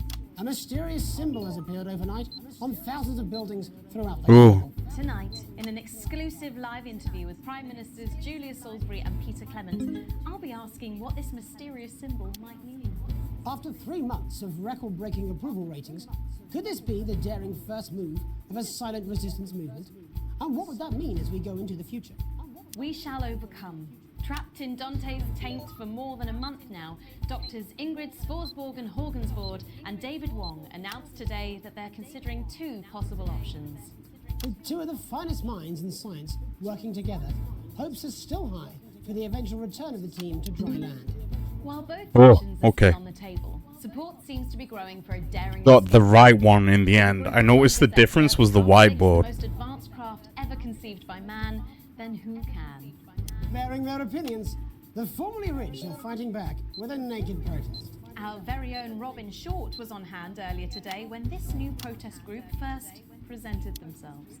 It might seem amusing to us, but clearly this formerly overprivileged section of our society is not adjusting well to the new future. It's often too easy to forget that not every citizen is thriving under advance. Table for two. Johnny Hamsleeves and Tiffany Lamore were spotted having a private moment out at lunch today. The popular couple have certainly been on a roller coaster since they started dating late last year. And this image is sure to place them firmly back in the tabloids. Could we be on the verge of the biggest celebrity wedding since professional wrestler Randy Grizzlenuts McFridge married his long-time tag team partner Tina Tiny Hands last year in a wrestling ring made entirely of cake? Is this once celebrated role model about to become the bad boy of sport? And onwards and upwards. In an attempt to put the Mr. Snugglehugs disaster behind them, Remington's Fist CEO Sophia Remington today announced a brand new product that already has the markets buzzing with interest. This groundbreaking product came as quite a shock when it was revealed earlier today, though its critics are skeptical that the young CEO can fulfill her promises. When only a Flard will do, you need the Flardmaster 5000. That's the slogan accompanying the announcement that has rocked the construction industry this morning.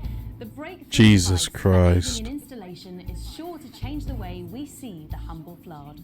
With that exclusive What the fuck's a Flard? coming up later. And our very own Patrick Bannon coming to you live from the first annual Sports Board final. You won't want to miss a second of tonight's National Nightly News.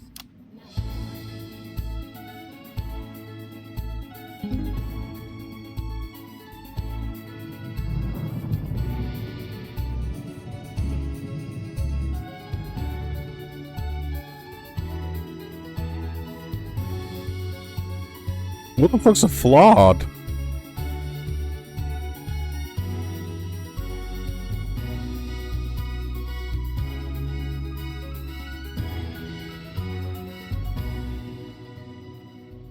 First tonight, after the Christmas horror caused by Mr. Snugglehugs, we have an exclusive interview with one of the victims. Poor 7-year-old Timmy Tadlock, like so many of those affected by the Christmas bloodbath, has spent the last 3 months undergoing a series of reconstructive facial surgeries.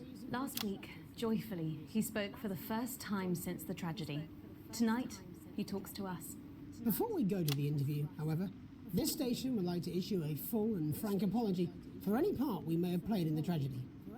We should never have advertised Mr. Snugglehugs. That our publicity, the sheer scale of this tragedy, and now upwards of 8,000 casualties, might have been... What happened? On behalf of the Nightly News team, we're sorry. In future, we will do better. Now it's over to Robin Short at the Tadlock family home. Robin? Thank you, Megan. I'm here with Mr. and Mrs. Tadlock and their 7-year-old son, Timothy. Thanks for spending time with us. Jesus. Lucky we're spending any time with you at all, after what you lot did. Irresponsible. I mean, whose idea was this anyway? It's all right. It wasn't your fault. As you can see, Megan, there's still a few open wounds here. I'll tread carefully. I'm going to speak to Timmy now. Hello, Timmy. Can you see me? Mummy, who's that lady? It's the lady from television, Timothy. She's going to ask you a few questions. You be careful now, it upsets him to remember.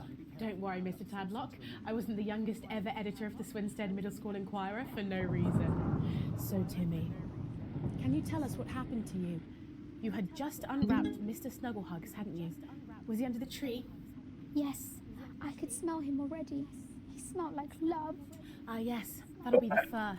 It's scented with hoof. I was so excited. I ran up to my room and gave him a big hug. He was so soft and warm, like our cat, before he got in the way of Daddy's Porsche. Jolly cat had a death wish. And what did Mr. Snugglehugs say to you? He blinked his real action eyes and said, "You're my very best friend." But I sure wish Mrs. Snugglehugs was here, and she can't be, for just $89.99. And then it's the general error. 41. And is that when he burst into flames? Look careful.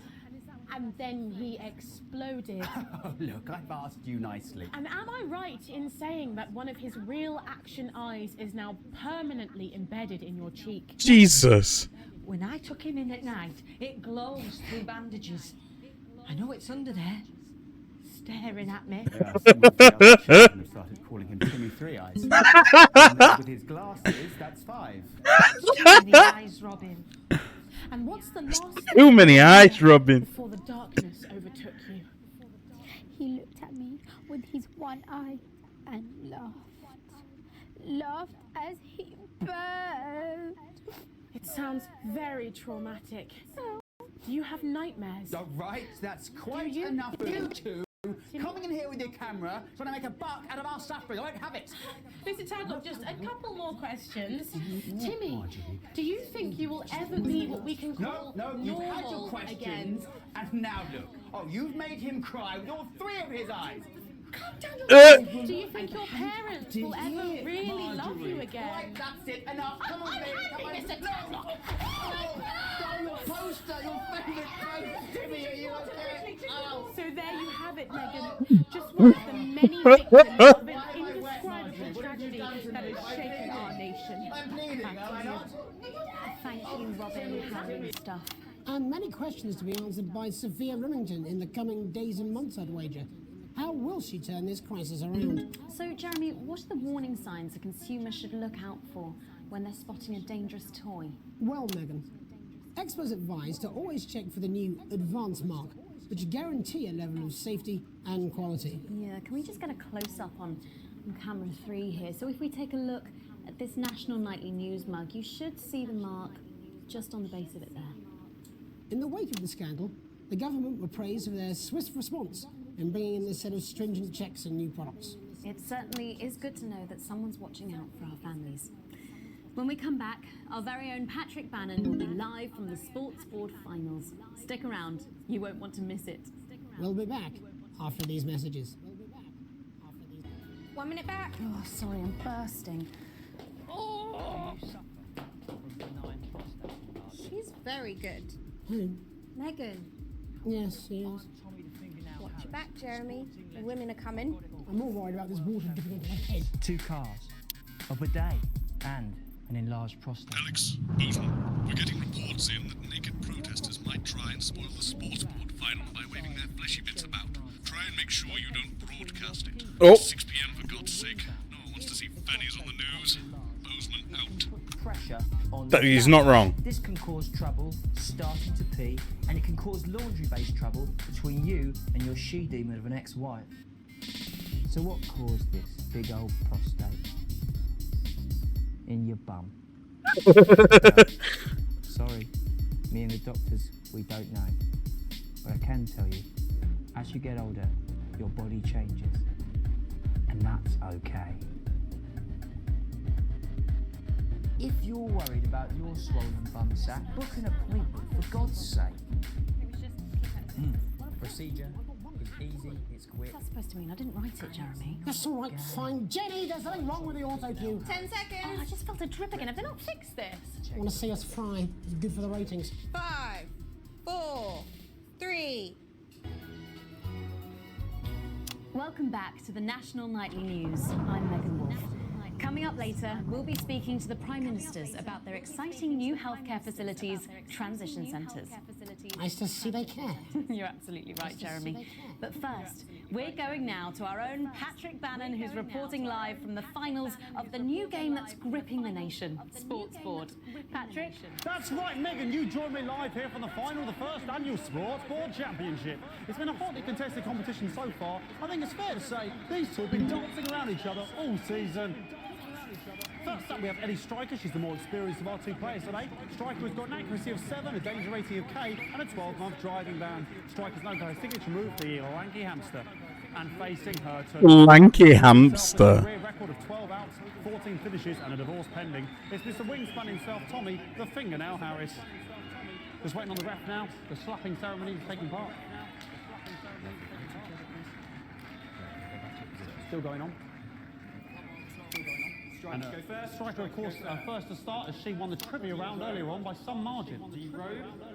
Harris perhaps. What is happening? Stupid. Eddie Striker. Nice start there from Striker. She's determined not to let the nerves show. Not up to last time. On to Mr. Harris now. Tommy. Using his arm to pick up the ball. Not a bad shot there from Harris. Back to Striker. For shots number 3. We're heading to Squeaky Bum territory. The squeakiest bum territory. Look at that. There's 3 of them coming. Bungie? Meh. How are we, dude? To Harris. Bit of business with the ref, but it got sorted out. Back to Harris now. A ball in the hand is worth 2 in the bush. Move back. I'd say that's fair, but what do I know? Oh no, and Harris is not going to be happy with that. So really not a good start there for Tommy Harris in round 1. We can only hope that round 2 treats him a bit better. But first, of course, I'll be the Bizzle. The Bizzle be good. time to change ends. Now we have the ceremonial changing of the ends.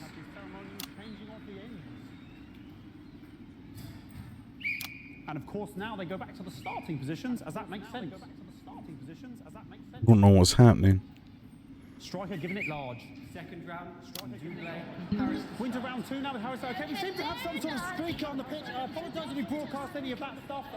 She appears to have slogans across her breasts and arse. Try and ignore all of that. Security, I'm sure we're going to take them out as soon as possible. Apologise if we broadcast any of that. As I said, we're going to get the situation resolved as soon as possible. Jesus. It's proving a bit difficult, and I'm struggling to follow.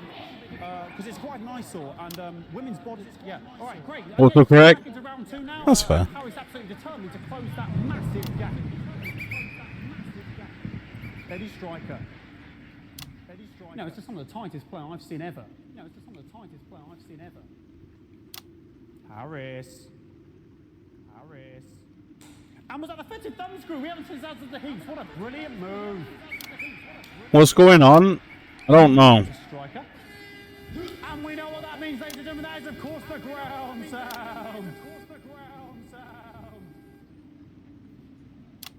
Excellent bit of play here on both sides of the bucket.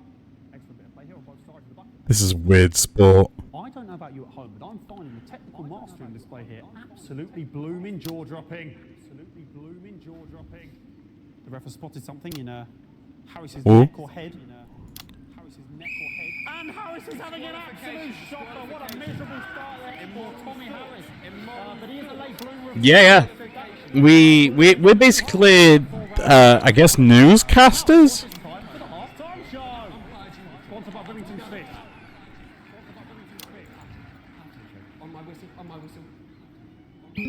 And we control what the audience sees.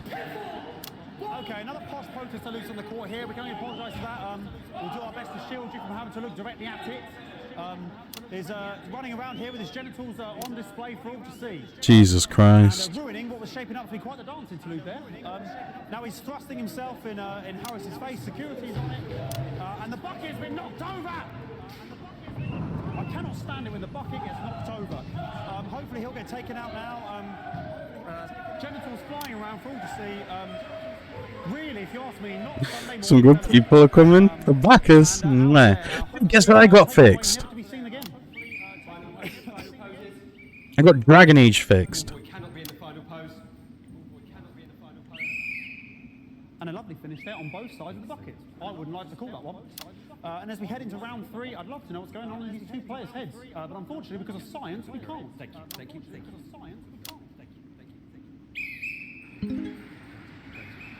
Not bad. So that ball boy's giving me the eye all day. I don't know what's going on. Striker there, not a great start. She looks a bit flustered, I think, after all that swinging around. Back to Harris here. First down Sunday, no ties here. Nice.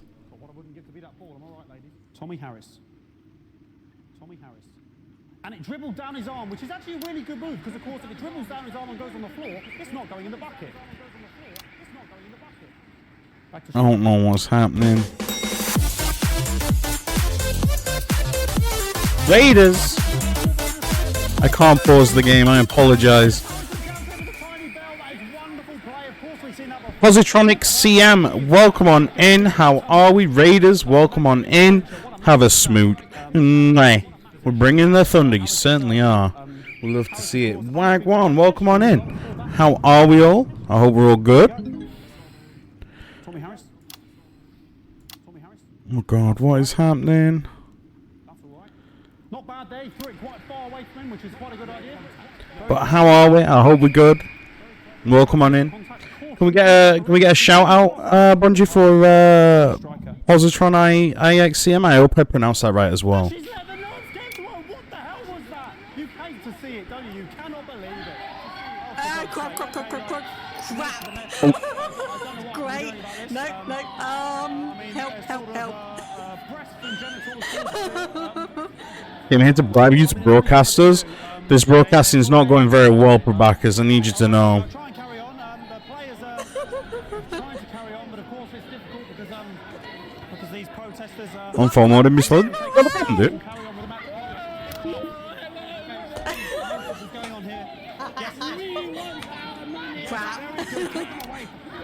Okay, maybe you're only supposed to use one. It was just that one was That's exactly what I've been saying. The Raiders, if you're not sure who I am, my name's Tom's Toast. Big shit poster on the internet, a little bit of a meme boy. And we're controlling what people see on the national TV. I'm assuming in England. Nice imaginary shot there from Harris. It really could go anywhere at this point. Really high level play here from two absolute juggernauts of the sport.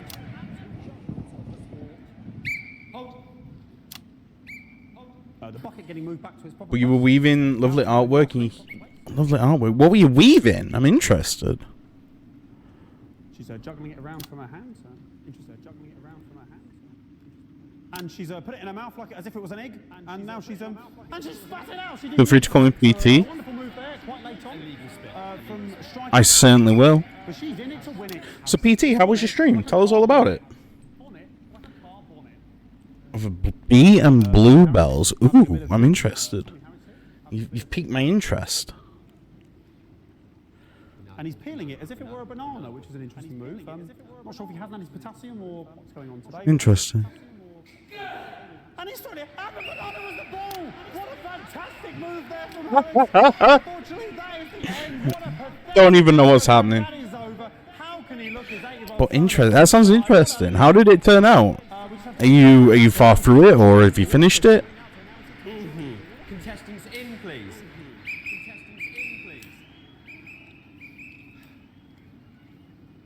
And the winner of the first annual Sports Board Championship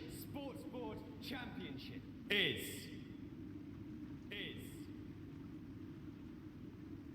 everyone! Okay, the ref has decreed once again a win for everyone. What is happening? Me, as my 15th win in the Sports Board Championship, I'm going to be celebrating tonight with my wife and children. Another wonderful victory for me. Here come the on-site security to collect their medals. They're 6th and 7th respectively. And thanks again for watching the Sports Board Championships.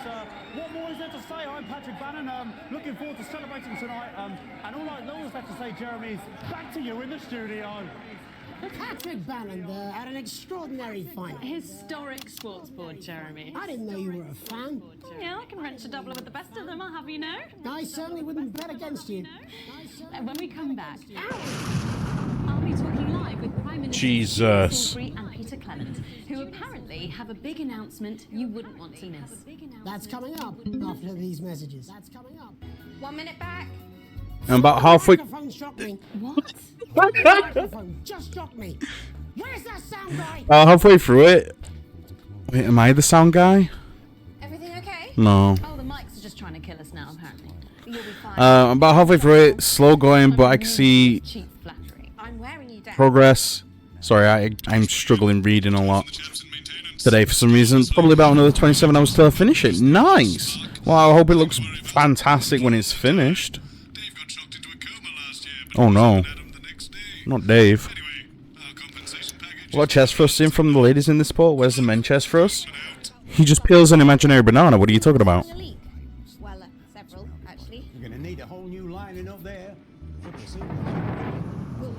Minister, it's so good to see you again. Miss Wolf, your star seems to be in the ascendant. It's a great time to be alive. Too bloody right, Peter Clement. Megan Wolf. My, but that's a firm handshake. I thank you for the contribution of 2K towards the cat ear stream. Here with Mr. Clement on your left. Right you are, pet. Is your seat down? 10 seconds, everybody. No, mine's fine. Is your seat down? Cheeky cat. 5, 4, 3.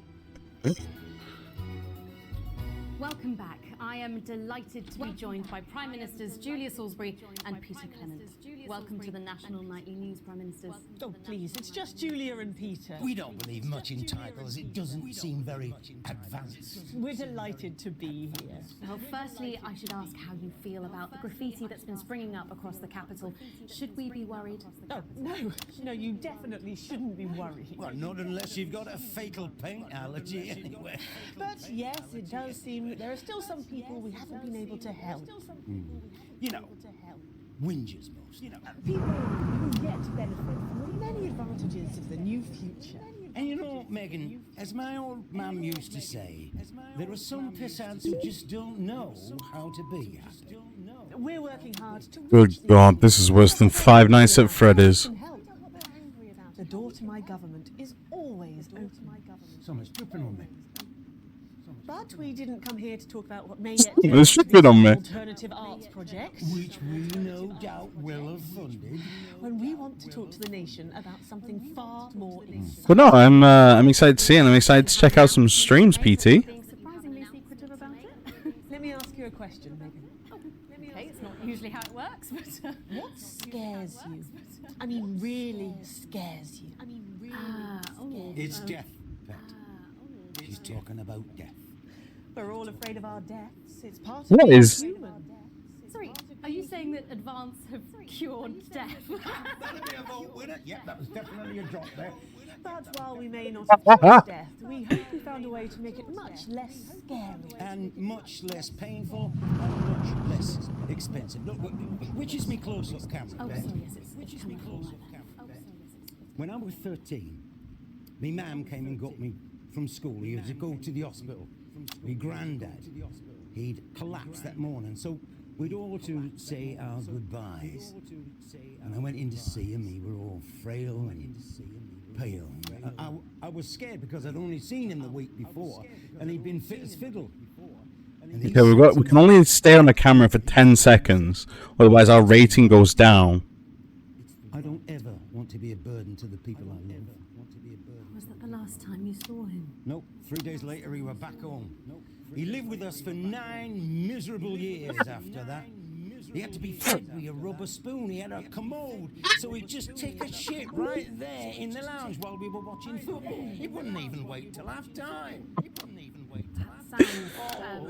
It was awful. It was awful for us, and this is the point. You have to feed him with a rubber spoon. He could see it was destroying me, man, watching him slowly fade away, and he would beg her to turn off. Oh, this is proper Yorkshire. Oh, she wouldn't. It were a crime, you see.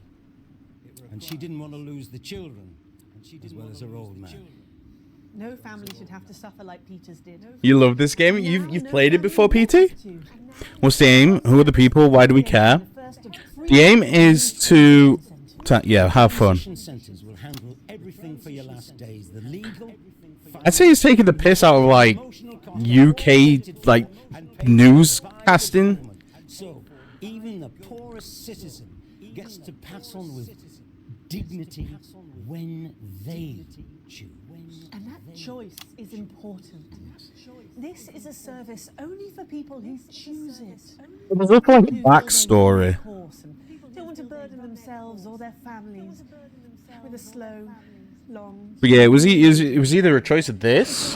Oh Jesus fucking Christ! Are you okay? I don't know. I think it's from my asshole. Oh, we're still on the air, Peter. Yes, sorry, my apologies. Oh. Are you worried that this new system might be open to abuse? In what way? Sorry, I've got a sap to get. Can I get a little bit of help here, please? That the older generation might feel somewhat.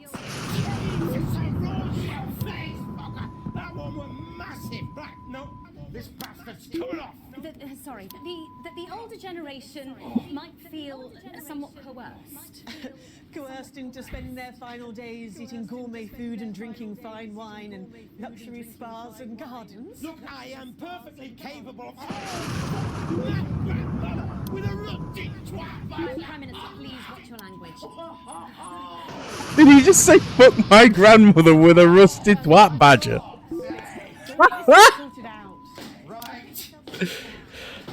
Oh. Government information film tonight. It should tell your viewers everything they need to know. You really do move at a breathless pace. It's hard to believe you've yet to be in office a year. I think we were gonna do 2 runs of this. We were gonna do like a good run, where we're getting like A+ on everything, and then we're gonna do like an absolutely god awful run.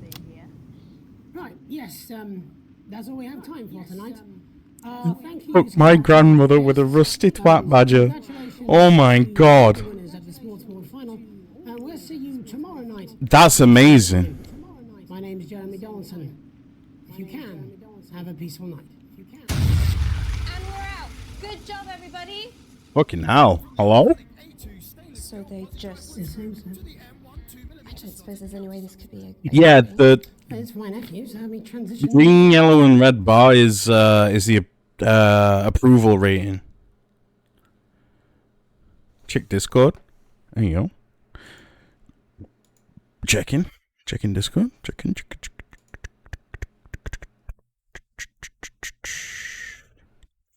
Oh, it reminds me. We've just been talking about him. Jonathan Pye.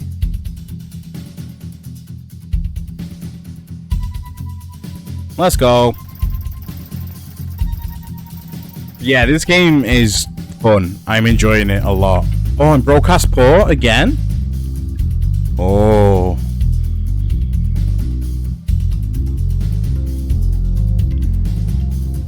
Okay, I'm ready and waiting to check Discord. Oh, Ghostwire Tokyo's free.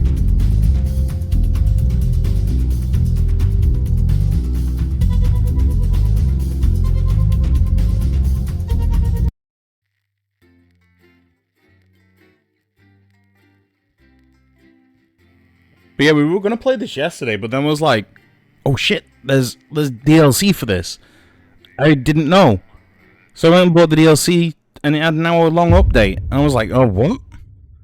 The lockdown? Hey, oh, is this 2020? I'll just stop there. 2020? Alex, oh, thank God you're alive. It's Jenny, the floor manager. Are you okay? Alex, you need to get it together. Look at the broadcast screen. Just look at it. Oh, God.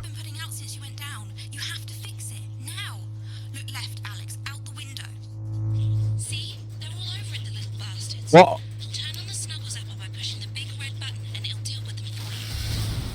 Oh, amazing. Amazing.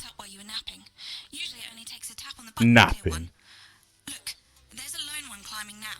Zap it off before it starts to mess up the signal again. Great. I didn't touch it.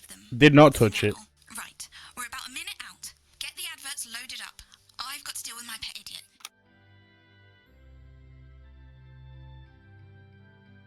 Well, in a few moments, we'll be going live to the National Nightly. No, that's fair. Before that, let's take a look at what's coming up later on. This has no credibility, Jenny. On Channel 1 at 7 o'clock. No professionalism. What's wrong with this picture? And It's not a mess. Everything is where it should be. It's ramshackle and character. Oh, And I snap. expect you to know the difference. Of course, Megan's place looked lovely, but I can't see it, can I? Thanks, Jenny. How's lock-in with the boyfriend going? Decided to take his chances on the wild streets, eh? Rather than endure another romantic comedy. Jeremy, Jenny says your hair looks stupid. Yes, I can hear her. The lockdown haircut. Yes, I know, I can hear her. Shall I count us in? Make it so. Okay, 10 seconds. Break a leg, everyone. Preferably a furry one. I remember the lockdown haircut. 4, 3. Good evening, I'm Jeremy Donaldson. And I'm Megan Wolf. Our main stories tonight. Snugglepugs, it's been almost 5 weeks since all the Mrs. Snugglehugs toys woke up simultaneously in factories worldwide and began searching for their husbands. The Mr. Snugglehugs were so short-sightedly destroyed. And now, as this photograph suggests, they may be changing tactics. Built to surprisingly traditional gender stereotypes, I'm excited for this chapter. Themselves with a variety of household implements. All the more reason to make sure that cat flap is taped up good and tight. Armed with blunt weapons, the Mrs. Snugglehugs are only ankle height and therefore able to be kicked away easily by young, healthy individuals. They do, however, pose a particular Off to do stuff apparently. Absolutely not a problem, dude. pre-existing medical conditions like fatal bruise syndrome. In a bit. Going stir crazy, with no signs of Mrs. Snugglehug's batteries running out, and the government lockdown now in its 31st day, domestic relationships across the country Oh, are taking God. some unexpected turns. Dramatic reports are beginning to emerge of uncharacteristically bold behaviour in homes across the country.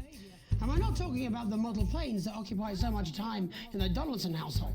In response to a nationwide lack of toilet I just realised he's wearing a diaper. by the Mrs. Snugglehugs to construct their vast hives, many of the nation's adults have turned to a more childish solution, or at least that's their excuse. Fuck's sake. Get alone. Popular crustacean Johnny Hamsleeves is back in the news today as his astonishing photograph that he leaked himself shows exactly how he's been spending his lockdown.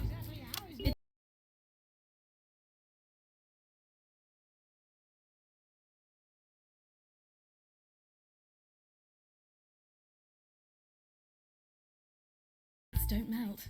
It's great to see a celebrity using their time wisely, as the government suggests, by developing a new hobby or fetish, and most importantly, by keeping your Jesus. spirits up. PT, thank you for following. Mwah, have a smooch, homie.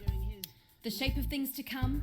In their own version of a lockdown for more than 45 years now, the descendants of doctors David Wong and For real, not a problem. Go enjoy your dinner, do your after stream business. managed to get a personal statement to the surface. I appreciate the raid and we appreciate you. Many of the Sforsborg and Horgans brood, as they've come to be known, have certainly captured the public imagination.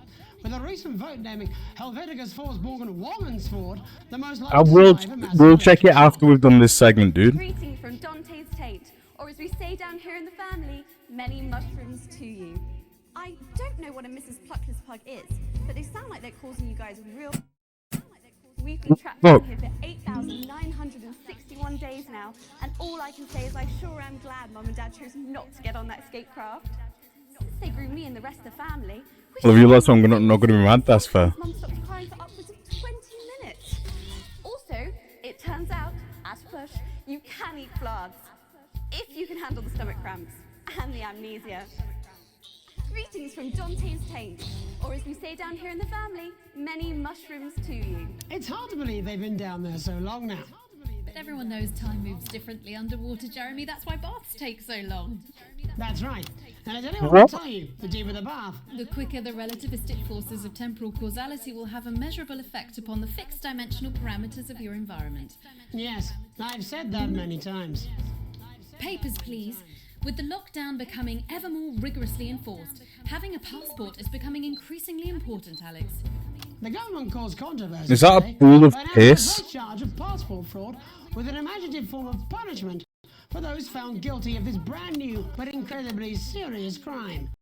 In what's being called a draconian measure, the government has reinstated the ancient right of trial by custody. Oh, it's custard. I thought it was a Like in the pool old of days, piss. If you float, you're executed on the spot. But if you sink, well, you'll go well with profiteroles, Jeremy. And Advance speaks out, with the snuggle struggle proving a test to governments around the world. Advance HQ released a curious statement this afternoon. In the accompanying release, they asked us to stress that they have been listening and that this should be taken as a response to how the people really feel. We've certainly done our bit on this show to contribute to the political climate. But let's not forget, how we behave in our home lives is what really matters. Let's hope it's not just me who filled out that questionnaire, Jeremy, or we're all in trouble. Let's play that statement. Good evening. One of the many new jobs I have in this current crisis is to liaise on a daily basis with the Department of Perambulation, and they have made me aware of these. Now, these are genuine requests from citizens for permission to go outside. Now, I would like to share a few of these with you tonight. Good Under God. this heading of what the fuck is wrong with you people? How difficult is this to grasp? I'd like to start with James from Angerhampton, who says he needs to go out because there's a duck in the park that I like to try and feed on a Friday. I call him Mr. Quackington, and I think we're really starting to bond. No, James, they make their hives in parks. And then Katie, from Self-Righteous-on-Sea, wants to go out so she can deliver her Fucking hell. elderly. No, Katie, stay at home. Your casserole's dire, and Shirley can get by with tins of creamed rice from the 1950s. And you, Lewis, from Hamble Bamblebury, those screams you heard in the alley last night behind your house are best left to the police. Now, I want to make as clear as I can. Think first. Stop sending me stupid, sodding requests and stay inside. Pretend it's not happening until we tell you it's all over. How did the British government handle lockdown? Well, Delectable stuff. Later tonight, Jeremy will be catching up with brave roving reporter Patrick Bannon, while I check in with two friends of the programme who find themselves stranded at opposite ends of the country. And then, in part 3, there's going to be a quiz. Presumably because there's nothing more important going on that you might like to report on if you were, say, a news programme. And in a moment, we'll both be asking Sophia Rimington how such a trusted brand can have made such a terrible manufacturing mistake. With what it describes here as help from popular psychic scientist Delia Lyle. Oh, I like her. You don't. Why do you do that? That's all coming up on tonight's National Nightly News.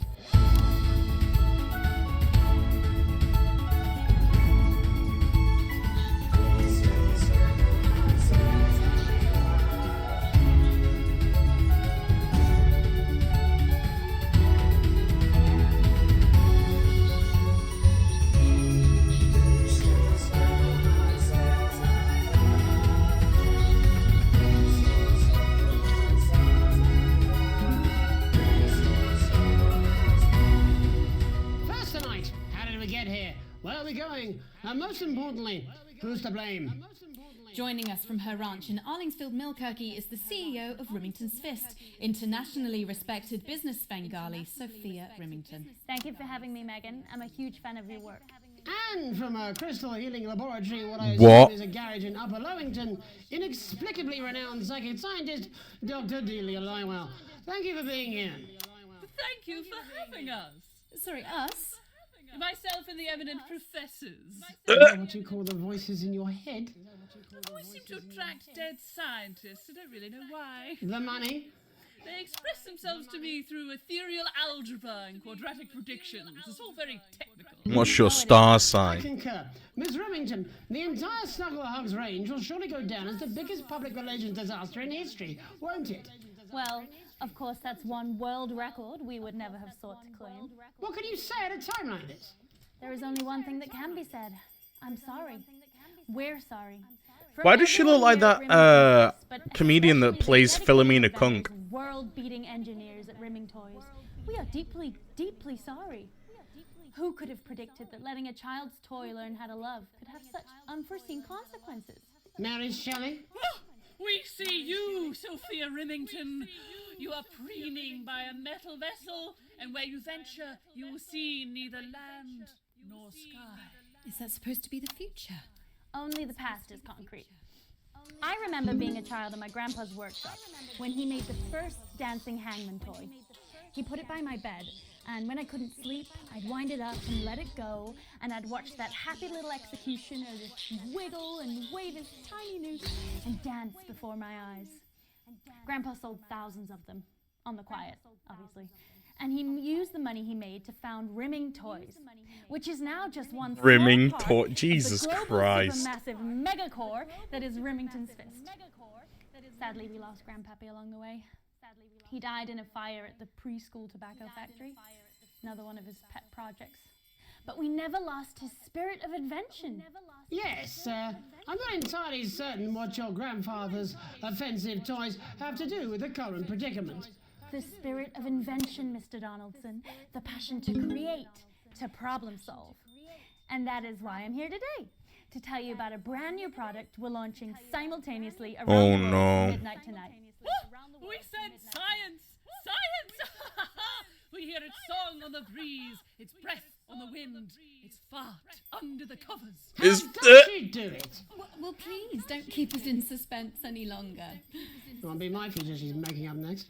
Remington's Fist is proud to present Snuggle Traps. Safety and security in these dangerous times. Each box of Snuggle Traps contains 8 devices, all guaranteed to stop a Mrs. Snugglehugs in its tracks. That's enough for a small lawn or 4 window boxes. And you want to know the best thing? They're only $129.99 a box. Fucking hell. Now that is affordable peace of mind. We see you, Jeremy Donaldson. Not now, honey, I'm mid-pitch. The best thing about Snuggle Traps is they're powered by next-generation Flardinium batteries. So, however long the enemy lasts, these traps will outlast them. We see you, Mr. Donaldson. You are screaming and yelling. Your friends are crying. They fear you. And then you're gone. Oh my god, I just got chills. Did anyone else just get chills then? I think I did. I think it's more concerned. I think I'd be more concerned about these traps. Quickly, before we go to the break, these appear to be attractively repackaged. It is. Are they dangerous, say, to children? Oh, hell yeah. These are not toys, but they're explosive fun. Sophia Remington, Dr. Delia Lywell, thank you for joining us. When we come back, we'll be taking a look at the situation. Yeah, this is a lot more enjoyable than like actual news. After these bandages. Was that all right? Oh yes, Doctor, that was exactly what we... She seems very nice, that young Miss Remington. I think she'd make an interesting guest. Do you think so? I think I'd rather spend the evening shoving Delia's sacred crystals up my skeptical arsehole. Not Dave. Decided to come home. Listen, I'll call you back at the next break and we can talk about how I get me job back. Cheers, Alex. See you, mate. And that wasn't popular. I used to have a ventriloquist act. I cheated, rather, because I trained a dog to talk. You can get down on all fours and yap like a dog for only $22.99. Yeah, well, it's been a long time coming. Exactly, you said it, I said it. Oh, God. He must know, he's not stupid. I just don't want it getting back to him that it came from us. No, Jenny. You're not backing out on me now. We're in this together. Get him. I've made the cake. You're on the balloons. Got no idea how old he is. 40? 17? Yeah, ready. Okay, coming back. In 5, 4, 3... Welcome back to the National Nightly News. I'm Megan Ruth. Now it's time to take a trip around the country to hear how the lockdown might impact the nation from some friendly faces. Joining me are respected academic Katie Brightman and author of Alan James's Kites, Alan James. Thank you for joining me. It's a pleasure. Thanks for having me, Megan. Thanks, Megan. It really is a pleasure, Katie. I enjoyed our little heated encounter. I wish I could say the same. So first off, Katie, how are you coping? I'm holding up okay. The lockdown directive was so sudden that, like many people, I haven't been able to get home. Oh no, what happened? I was staying at a hotel after an international policy convention, and we had a particularly heavy night out. You know what economists are like. Notoriously hate splitting the bill. And I overslept, and as you can imagine, I've been here ever since. Uh-oh. Certainly people much worse off than me. Exactly. My tour has been cancelled indefinitely, and I've had to refund every single ticket, even the cheap seats. Oh, I'm so sorry to hear that. Yeah. People are being quite rude about it. They don't seem to realise I've already spent it filling the beach house with beef. The crisis claims Fucking hell. So, this is just a reminder that my book, Alan James's Reich, is now available in paperback. Unbelievable. What was that? You're unbelievable. So, Katie, how do you think this might affect the economy? Should we... With what? Very, Megan. not to sound dramatic, but this could be catastrophic. Unemployment has skyrocketed, and frankly, it will be a miracle if a lot of businesses can survive this. There you go, scaremongering again, spreading this latest liberal hoax. That's what they want. They want us quiet. They want us compliant. And they want us inside. A hoax? How on earth can you say that, Alan? Well, I haven't actually seen one of these supposed toys. Have you? Well, no, but... Did you know 3,000 people die every year from regular toys? That's a lot of people. Why was this England during the lockdown? You're just as likely to be hunted down by a yo-yo or a tennis racket. He makes A fucking... persuasive point, Katie. Oh my god. Her, Katie, the press are the enemy of truth. She's agreeing with you, Alan, you absolute shit. Well, then I must be wrong. Alan, are you now recanting your statement that these toys aren't dangerous? People are saying they're just like normal. Too close. And that simply isn't true. Corrupt media lies. And Katie, how do you respond to Alan's claims that Mrs. Snugglehugs might be dangerous after all? I suppose I guess I'm agreeing with him. Thank you, Katie. I appreciate your support. A lot of folks are saying this Mrs. Snugglehug situation will all blow over, but it won't. Yes, right, exactly. We need decisive action from the government. We need huge financial support to protect our workers and our businesses. We need to support the vulnerable, and we need to repent. Exactly right, Katie. We brought it on ourselves with all our liberal indulgences like art, cake, and healthcare. We need to act now and begin sacrificing our firstborns, or to push a beloved family pet. Absolutely, Alan. If we can all successfully come together as a community and perform the ritual, hopefully we will appease the great ancient. What the fuck? Katie, could it be any worse?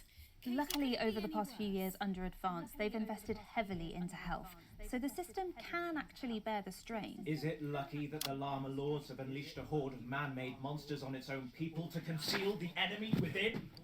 Will you just stop for 5 fucking seconds? The Global Alliance of Fish People are amassing an army. Amassing an army to kidnap. That was so well done. That's you. That's what you sound like. That's you. That's what you sound like.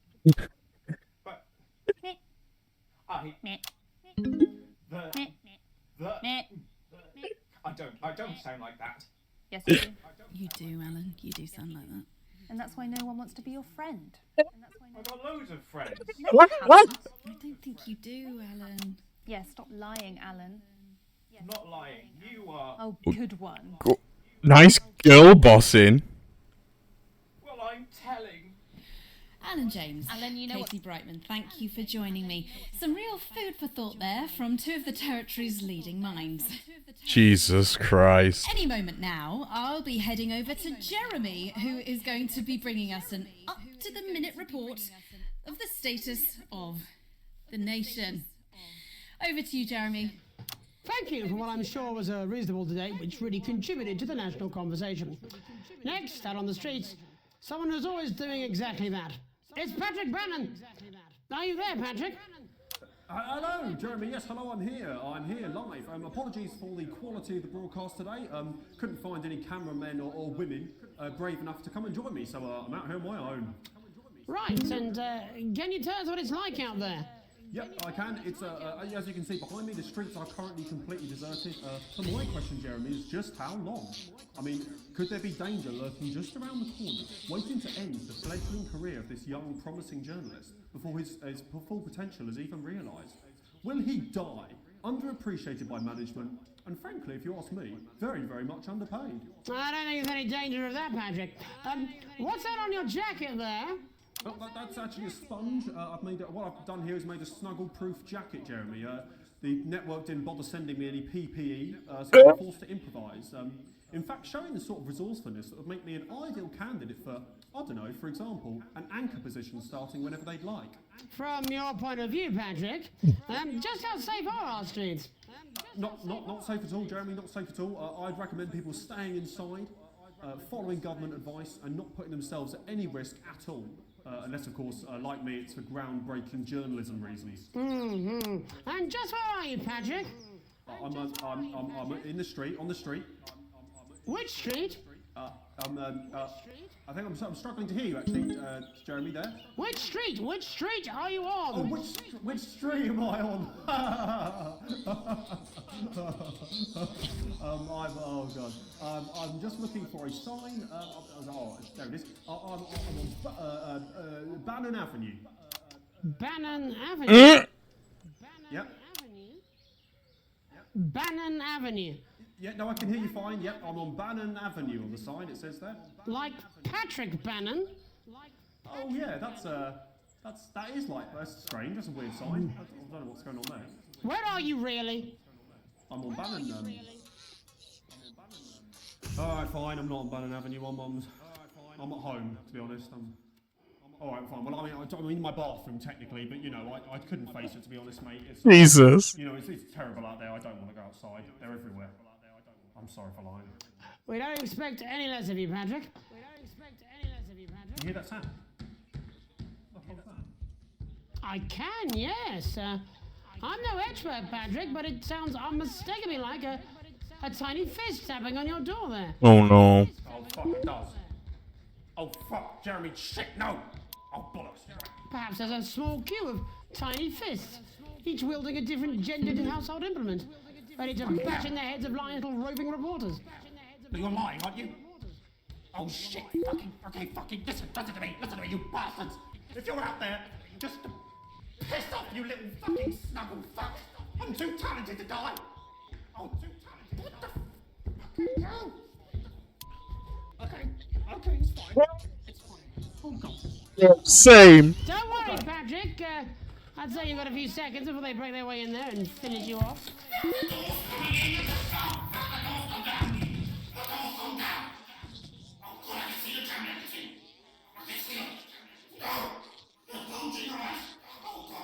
What do you see, Patrick?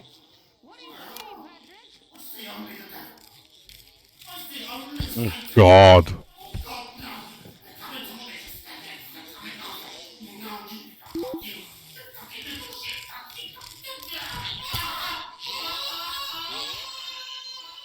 Thank you, Patrick, for that report, showing the nation, and more importantly, management, just where you belong. It's time for another break, but when we come back, we'll be happy to take your mind off the world for a little while, and who knows, maybe even bring you a few smiles. That's amazing. Join us after this. You're damn right. Yeah, Adam delivered. I will send you to Jesus. Bannon Avenue.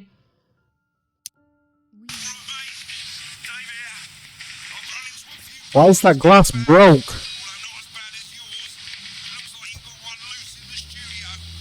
Uh-oh.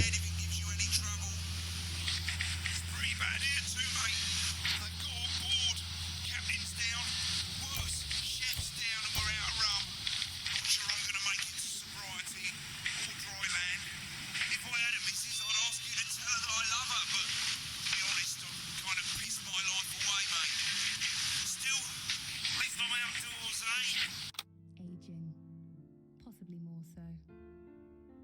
We need to come together, every single one of us, and do No, I'm not. the thing. I'm not going to. I don't have to. Our No, you're being a child. I'm not. I'm not. I'm not. public eventually. The fuck? No. Oh, 5, 4, 3. Welcome back to the National Nightly. Well, welcome back anyway. We know isolation isn't easy. Good so God, this is finding getting more and more something a bit difficult. different for you. Even though some people felt it's not our job to entertain the public with absolute nonsense, other, more important people overruled those people. So it's time to find out who will National Nightly win and who will National Nightly lose. Fuck off, Jenny! So, how do we play? Well, joining me is a man who knows all about playing. I fucked up. It's Tommy Harris. Hello, Tommy. All right, Johnny. It's good to see ya. And how are you finding the lockdown, Tommy? What do you mean lockdown? The enforced isolation of everyone in the country. Ah, yeah. I think I heard about that actually. Yeah.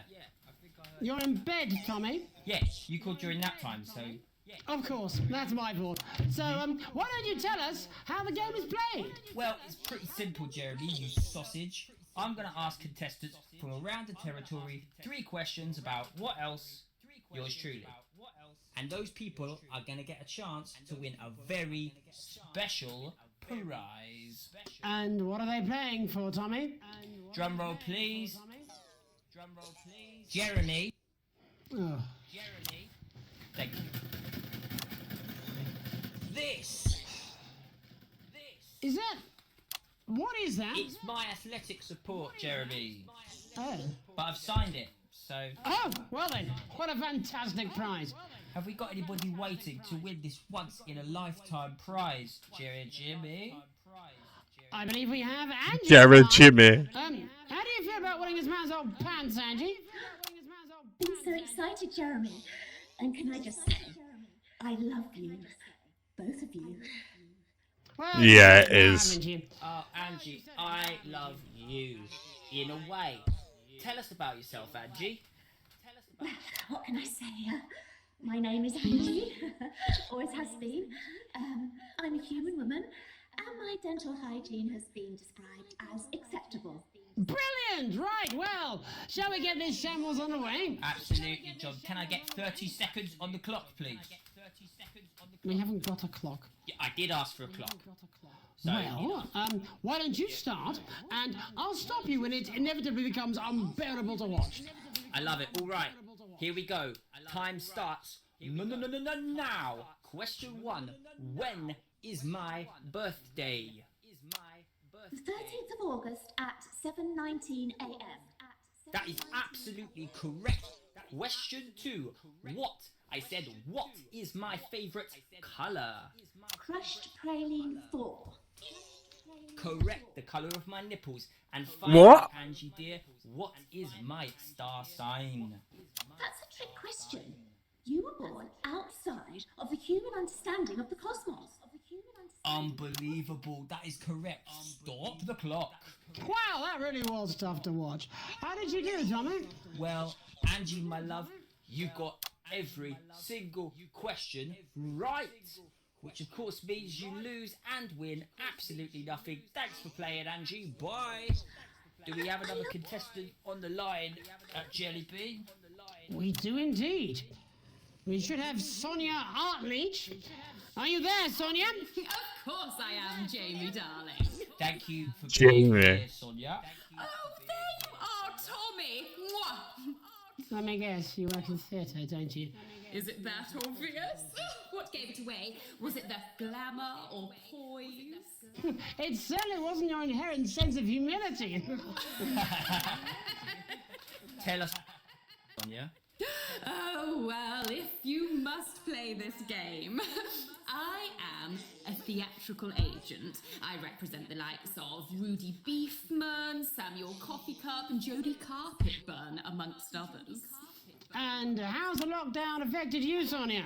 Well, they may have closed the theatres, shut the studios, and boarded the cinemas, but they won't get me that easily. How are you managing without any work? Due to a savvy clause in all of my artist contracts, I am able to claim my 15% from their unemployment benefit. Fucking hell. Wow, that certainly is sharp. Standard stuff, standard stuff. And can I ask, where are you speaking to us from? Well, I work from home, you know, to keep costs down. And who's this? Oh, well, you know, when they gave the order, I was actually mid-meeting with a client, so we've been isolated together. No fucking way! What the fucking fuck? Tommy Harris, I'm a huge fan. Can I just tell you how bloody brilliant you are? Actually, Jeff, we're about to play a game, aren't we, Tommy? We got time. It's the fucking math teacher. Bold, I think I am in love with you, Mr. Harris. No, it's not too bold. That's all right. Don't worry. Hey, I'd love to show you some of my stuff. I've been working on some new shit. Well, at least you're already aware. During lockdown, we've been workshopping some of Jeff's ideas for much younger children, haven't we? People still let you near their children, do they? Yeah, that's right. Yeah. I've been Ooh. developing some shows for younger children. Well, we'd love to see it, wouldn't we, Gerbil? absolutely dying to. What a gerbil. What do kids love? Timely child support payments from their absent fathers. Shallow and overproduced musical numbers? That's right. Animals!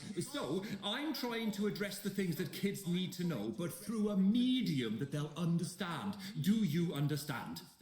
I think yes. I don't understand. Jess, one of my best clients, aren't you? I am. Yeah. So, the first one we've been working on is called The King of the Jungle's Mortgage Repayments. It's about a lion who's having problems with his interest rates. I see. Does he have a broker? He does. Yes. He's a porcupine.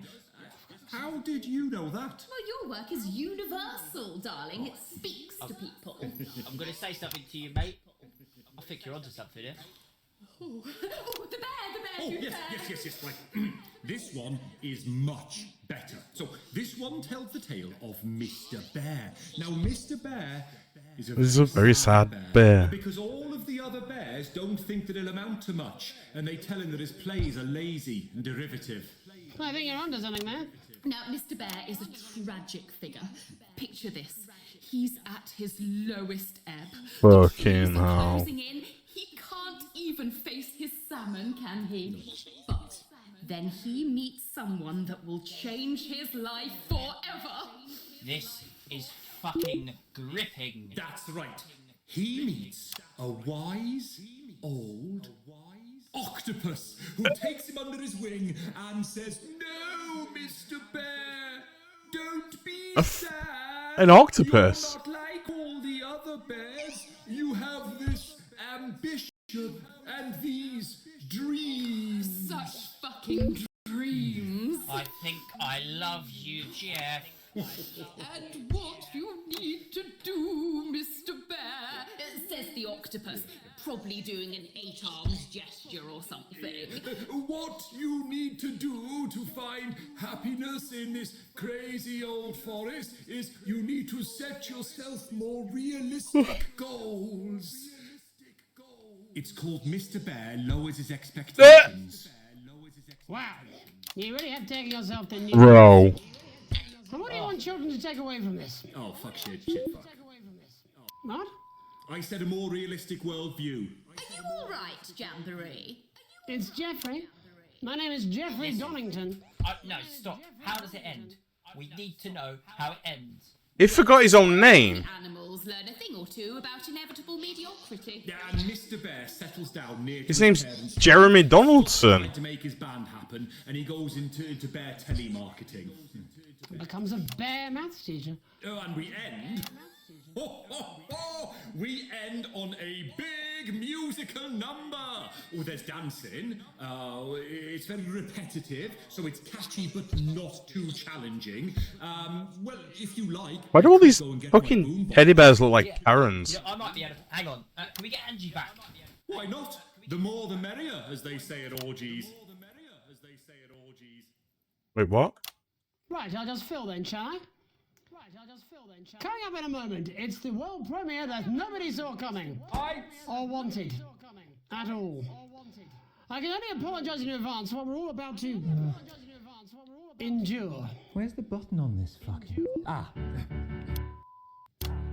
Well, there's all sorts of creatures down on Dangly Doodle Farm.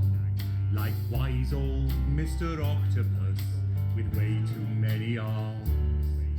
There's Mr. Pig and Mr. Cow. They're always in good moods. But that's 'cause they don't know they'll soon be sliced up into food. Mr. Bear, what's that over there? That's where your hopes go to turn into despair. Mr. Bear, what's that over there? That's where your dreams go to die. Mr. Raccoon wants to go to the moon. He'll end up as a bus driver soon. Mr. Porcupine thinks he'll read the news at 9. He'll end up as a janitor who stinks of turpentine.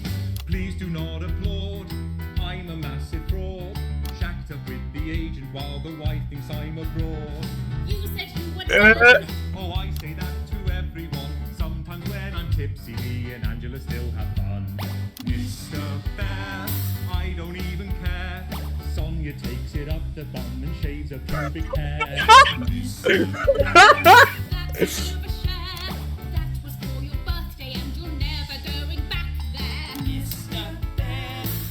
in disrepair. Didn't check my prostate, now it started sprouting there. Mr. Bear. What are we playing? Mr. Bear, I feel laissez-faire. Maybe when the lockdown lifts, I'll hit on the au pair. Mr. Bear, I don't mean to swear, but I'll give a fucking nickel for a lock of Johnny's hair. Mr. Bear, what a lovely chair. Mr. Bear, you've got the news caught up in your hair. Mr. Bear, what's that over there? Mr. Bear, Mr. Bear.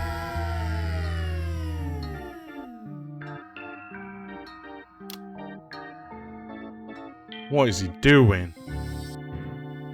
Mr. Bear, what's that over there? That's a hat entirely made of avocado pear. Mr.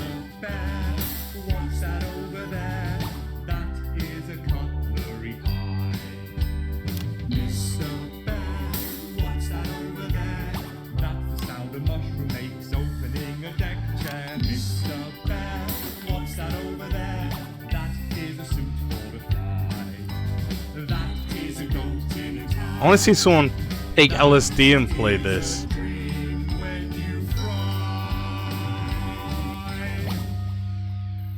That seems to have pretty much run its course.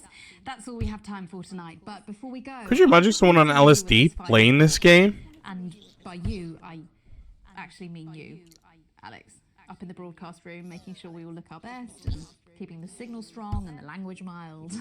And Alex is damn good at it. Alex is our invisible foundation. You at home can't see them, but they're always there, keeping us afloat. Of course, we can see you, Alex. I saw you the other day in the corridor. Do you remember? I tried to catch your eye, but I think you must have been deep in thought because you just sort of walked past me like I wasn't there. Rip. I try and sit in your eye line in the canteen some days. Every day, if I'm honest. Oh no, it's wrong. I know you're married. I've done some digging. I found out about the fact that you risked being arrested to help Chris, and that you stretched yourself to let Susie go travelling. And you're no pushover parent either. You kept Charlie safe, even if he resents you for it. What is happening? At least that's what he told me when I talked to him. Oh, don't worry, Alex. I wore a disguise. And I spoke like this so he wouldn't recognise me famous voice. Is she a crackpot? I don't want you to think I would ever do anything to hurt Charlie or Susie. Sam's lucky. Lucky to have you, Alex, but We are still dealing with these dolls. could you possibly love me? I mean, if Sam had a terrible accident, obviously not now. I know you love your family, but if something happened, say Sam took a massive electric shock and went into some sort of coma, could you love me then? Could you? Would you, please? My name's Megan Wolf. Have a deceitful night. And we're out. God, I'll tell you something. It was like a God-given relief being able to use my own voice there for a second. I've been doing this posh gobshite's voice for 10 years now. It's messing with me something fierce. Will we go for a go? What? Oh, come on, you dry shite. They're only toys. Will we? Just a little one. While we wait for Alex to wake up from that coma. Oh, we're still in a coma? We're still in the coma from the electric shock? Uh-oh. Uh-oh.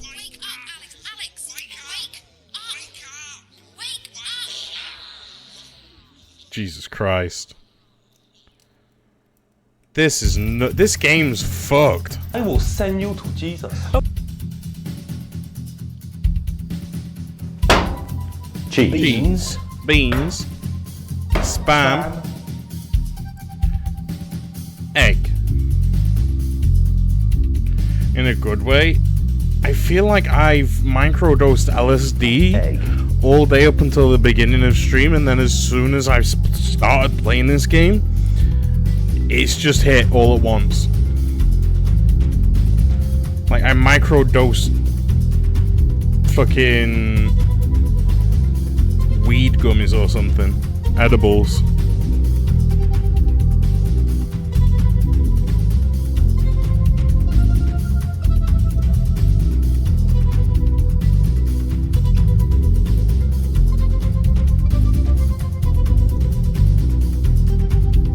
Yeah, maybe even brownies. Fuck.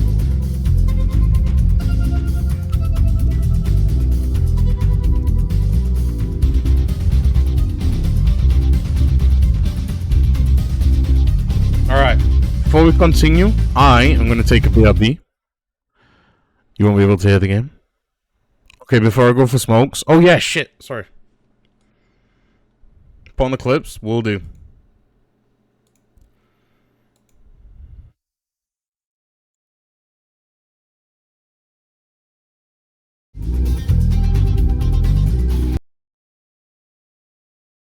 Τους τηλεθεατές, θα ζητήσουμε συγγνώμη από τους τηλεθεατές. Για σας πρώτα. Δεύτερον, οι κασέτες που με απειλούν, κυρία Τζούλια. Έχω απειλητικά τηλέφωνα για τη ζωή μου. Κύριε Σταυρόπουλο, μην τυχόν και σε ξαναδούμε άλλη φορά στην τηλεόραση και λες εθνικά πόδια και εθνικό στάρ, γιατί θα σπάσει το ξύλο της αρκούδας του καρά μου. Δεν φταίω αν έχω τα εθνικά πόδια. Πειράζει που είναι τα αντρικά εθνικά πόδια πρώτα. Τι φταίω αν αναφέρω τα περιοδικά. Τι φταίω αν ασχολείται ο τύπος. Εγώ φταίω που έχω ωραία πόδια και πόσταρα κάποτε στο τζαρούχι. Γιατί δεν ήμουν τότε στάρ. Τώρα επειδή είπαν εθνικά πόδια, λυσάξαν όλοι. Γιατί πειράζει αν γίνω και εθνικό στάρ. Εγώ ίσως το αξίζω, κυρία Τζούλια, στο κάτω-κάτω. Γιατί. Κυρία μου είναι εθνικό στάρ. What is happening? Why does that look like Phoebe from fucking Friends? Είναι δυνατόν εγώ με σένα. Εσύ μιλάς. Εσύ ειδικά μιλάς. Εσύ. Αν βγει κάποιος εθνικός στάρ, θα βγει από τον κόσμο. Δεν σε αναγνωρίζω. Κλείστο. Κλείστο σου λέω. Oh, he wants it to be a model? And the Oscar goes to... Εθνικό Booty. A booty poser? What's a fucking booty poser? Oh, I'm so confused. Anyway, no, I will be happy.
Oi, oi.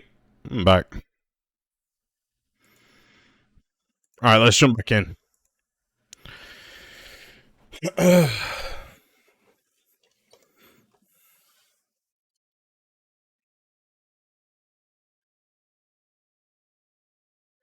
rhythmic booping of the harmonica brings you slowly back to consciousness. Opening your eyes, you're greeted by a semicircle of concerned faces. Your family by your side, a reassuringly familiar sight in these new surroundings. You feel a hand on yours, gentle but reassuring. Sam, there with you as always. Their expression, understandably concerned, is somehow more affectionate than ever. We knew... Excuse me.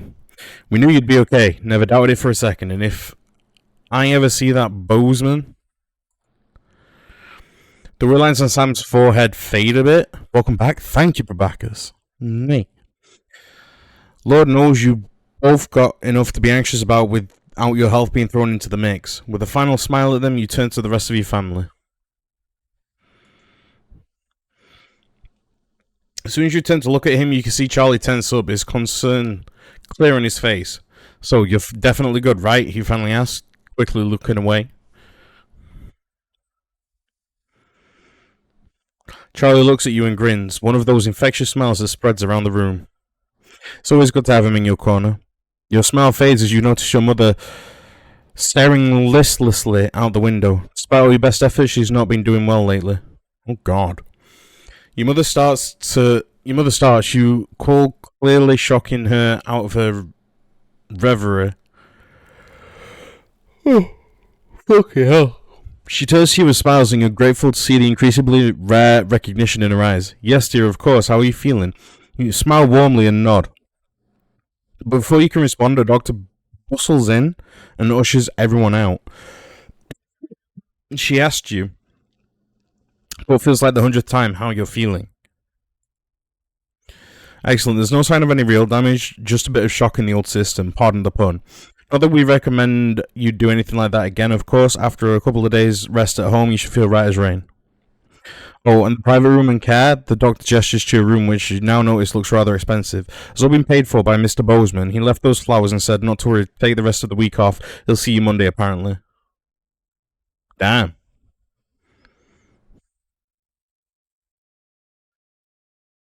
That's longer than a week.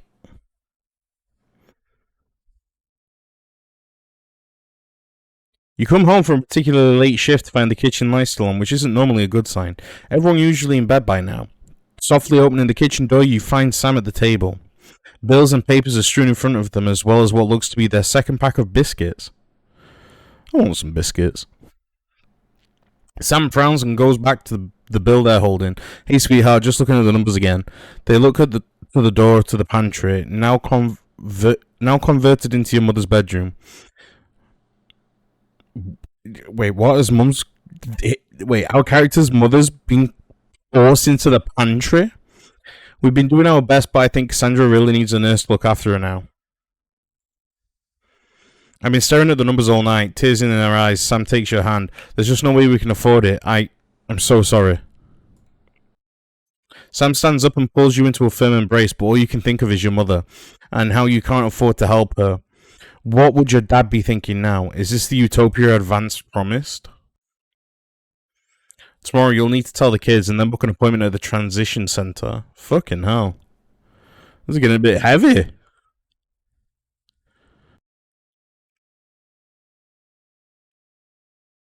A letter home. Sam's out with work tonight and Charlie's staying at a friend's. The house is yours. You order a takeaway, have a couple of drinks, and decide to relax in front of the TV. Not a great selection tonight, but surely something to watch.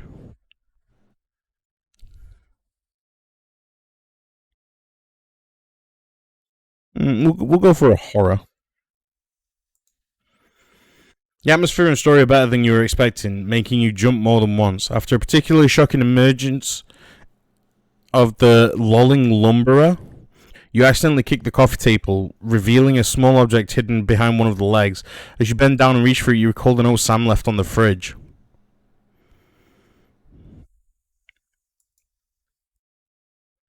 As you hold it closer, you're surprised to find the gifts are actually engraved letter for Chippy. She claims the nickname's affectionate, but Charlie still scowls every time she says it. The accompanying note from Susie explains, Erkston has a long tradition of glorifying the art of starting fires. Thought you'd like it. Don't do anything stupid. Suze. Hopefully it's just a souvenir and not a new pastime he's picked up, or about to pick up.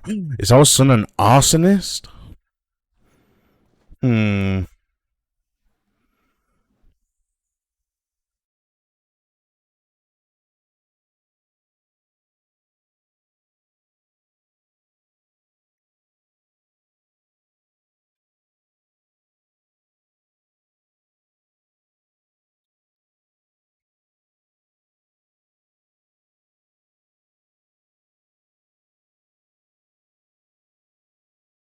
So what's the fan do?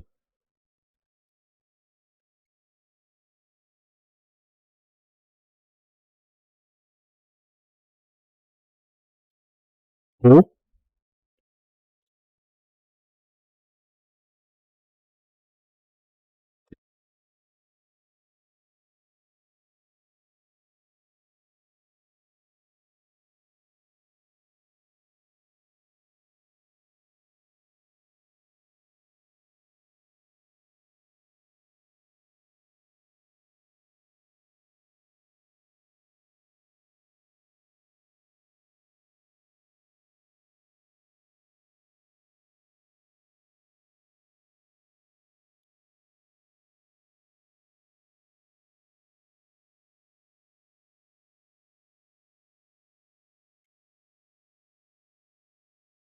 Oh, no, you are right. The game audio is not on. I apologise.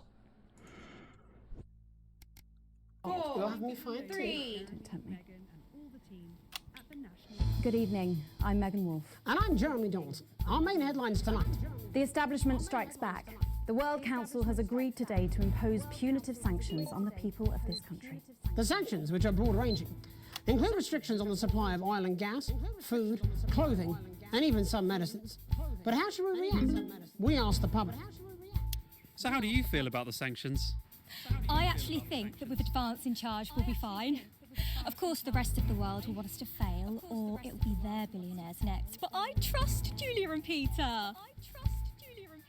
Thanks, Patrick. Fascinating stuff. Popular Prime Minister Julia Salisbury has released a reassuringly brave statement in response to the World Council's controversial announcement. This international declaration is nothing short of outrageous. We are a democratically elected government with massive popular support. We do not recognise these sanctions, and we encourage other socially progressive nations of the world to both resist and ignore them. Advance have struck fear into the heart of the international community by showing that it is possible to have radical change for the betterment of the many.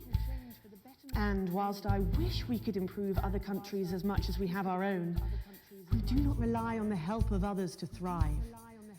This country is entirely self-sufficient. We are a team, now more than ever. And this team is on your side. Thank you. Defiant stuff. But what do you, the public, think of our government's stance? Robin Short found out. Hi there. Robin Short, National Nightly News. I was wondering if I could get your thoughts on the current government. I'm not really very interested in politics, really. As Mother always said, leave politics to the politicians, Malcolm. A Flard day's night. Following the release of the Flardmaster 5000, production of Flards are at an all-time high, requiring the new manufacturing facility in Grizzleford to move to 24-hour-a-day production. Jesus Christ. More and more uses for the ever-versatile Flard. The team at Remington Cyst certainly have their hands full keeping up with demand. So, is there anything better than a handful of Flards? We asked Patrick to find out. Patrick? What's your opinion of Flards? I'd get them banned, mate. Flards killed 3 members of my family and more than 1 pet. We should have stuck with Werbs. It was safer then. A momentary lapse of reason? Commuters across the capital found themselves somewhat bemused by the latest stunt by controversial protest group Disrupt. In a baffling start to the day, commuters found performers outside every major station, all dressed and posed identically. Whether we're supposed to be amused or intimidated is anybody's guess, Jeremy. But most commuters didn't. Is this like the stop oil? Got some grand contemporary dance. It's probably harmless. But how do we all feel about Disrupt? 'Cause if it is. Eclectic tactics. Robin found out. Can I ask your opinions on Disrupt? Are those the guys in black with the orange fist thing? That's right. Can I be honest? Of course. This is journalism. They scare me a bit. Bubbling up, intrepid scientist Dr. David Wong and Dr. Ingrid Svorsborg-Hawkinsford today sent a blueprint What the to fuck kind of name is that? in which they hope to finally leave Dante's taint. With expert opinions of the plan running the gamut from optimistically engineered to that looks like something my granddad made in his shed, it sounds like the unfortunate team are going to need all the thoughts and prayers they can get. So what should we think about the escape plan? Patrick Bannon again. So I'd imagine that you think this is a great plan. Oh my God! How did you know? It's a brilliant idea. I hope everyone gets behind them so that they know that we're with them. In spirit, of course. I can't actually go diving because I'm scared of salt. What? I am not a number. Applications finally open today for the new Advanced Team Membership Cards, a scheme by the government to allow fast access to all the new public services being introduced daily. The team membership cards are entirely voluntary, but will be recognised as legal identification by all major organisations, including the police, banks, and, vitally, pubs and bars. Oh, vital. Pubs and bars are It all vital. seems too good to be true.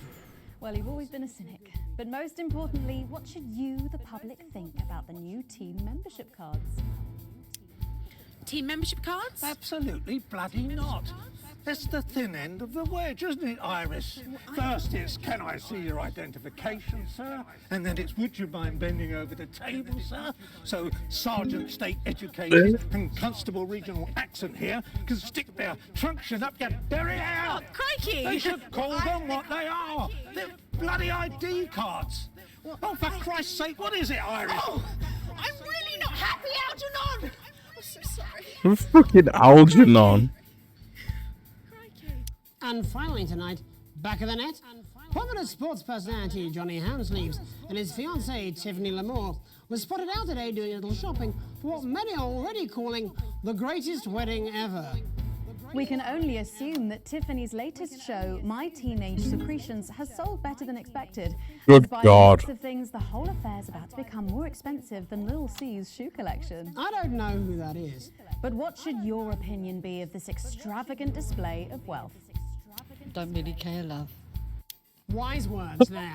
Later tonight, in a bit of a switcheroo, it'll be Jeremy in the culture chair, spitting rhymes with popular rapper Jay Zus. And then we'll both be chatting with a familiar Fucking team Jesus. set to take the nation by storm again. That's all coming up on tonight's National Nightly Nightly News.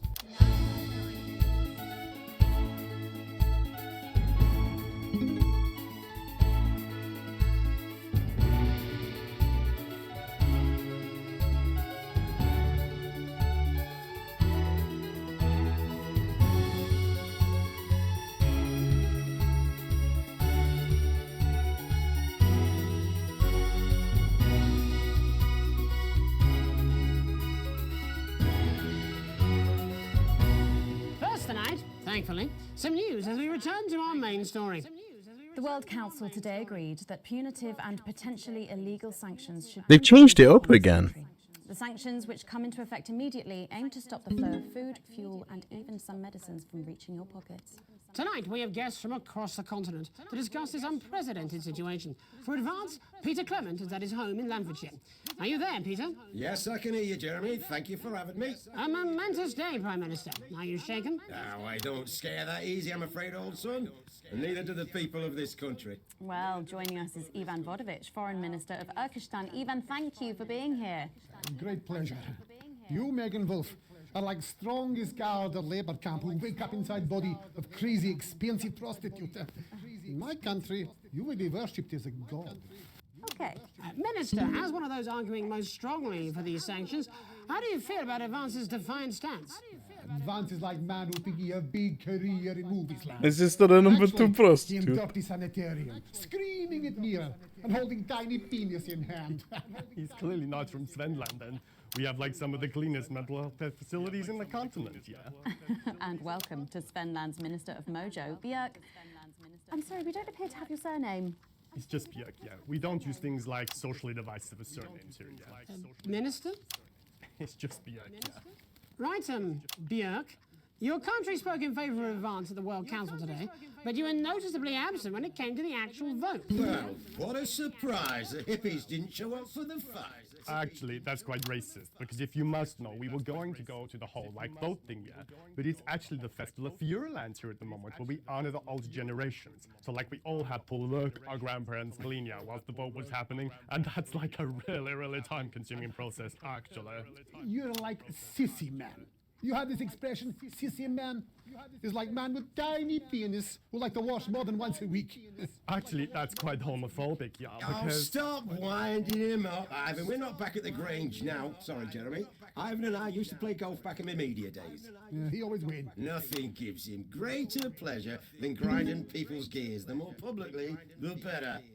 Peter, you're like man with tiny penis who think he have tiny penis, but actually he discovered that. Oh, could it be? No, it's tiny penis. Ivan's just worried that when the rest of the world sees how well we're doing, they'll notice all that dosh that he's got squirreled away. Because that's what these sanctions are, Megan. They're the last pathetic gasp of an establishment in collapse. Wolves at the gates, Ivan, old mate. Good. They can join others on my wall. Actually, in Svenland, we have, like, serious animal welfare legislation. And, like, my friend Helga, she got arrested, yeah, for killing a butterfly that was hovering over her fuel thing. I mean, in English, jam sandwich. I used to know a girl called Jam Sandwich. She was a right cracker, too. I wonder what became of her. We seem to be wandering a little from the news here. It's human interest, Jeremy. The real people behind the headlines and all that. So if you're watching, Jan, give us a call. Really? Yeah. Let's see if we can't organise a reunion. Christ, I'm not sure about that. I'll have to run it past Mrs. Clement first, eh? Peter, you're like man trying to empty ashes of mistresses into oncoming vent. Soon you have tiny penis. Secrets. In Svenland, we don't really go in for all that restricted monogamy stuff here. We're kind of flawed, actually. Okay, well, it seems that we are running out of time. Yes, so before we go to the break, briefly, if you would, gentlemen, with the people of this country facing shortages and Possible shortages and power outages. Yes, of course. Thank you. Possible shortages and power outages. Can you summarise your thoughts for us, Minister Björk? Well, from here, yeah, you all look a bit stupid really arguing about outdated divisive concepts like money. In Svenland, we replaced currency with a system of bodily fluids back in the 1970s, and that's like really hard to sanction, actually. Thank you, Minister Votovich. Your country is like man who think he invented perfect trap for giant Newton hairy bear. When really, he just standing in field Holding his tiny penis, yes. Thank you, Minister. And finally, Prime Minister Clement. Let me talk to your viewers here, Jeremy. Don't worry, everybody. Don't be afraid. Don't even lose a wink. Don't even lose a wink. The rest of the world will react this way. And we're ready. As my old man used to say, you can't make a shite pie without blocking a few toilets. Thank you, Prime Minister. Reassuring words there. We'll be back after these messages. 1 minute back. Hey, Peter. I hope Fucking hell. weekend you fancy a quick 9? Yeah, sure. Front or back? That's what I hope you're asking Megan Wolf for me. She's out of your league, mate. Thank you for the correction. Well, you have to be more careful. It's all part of his long-term plan to get fired live on the news at 6 in front of the nation. Can someone warn him it's going a little too well? Oh. This is important. New government censorship should show up in blue. Same as regular censoring. Keep an eye out for the advanced blue waveform.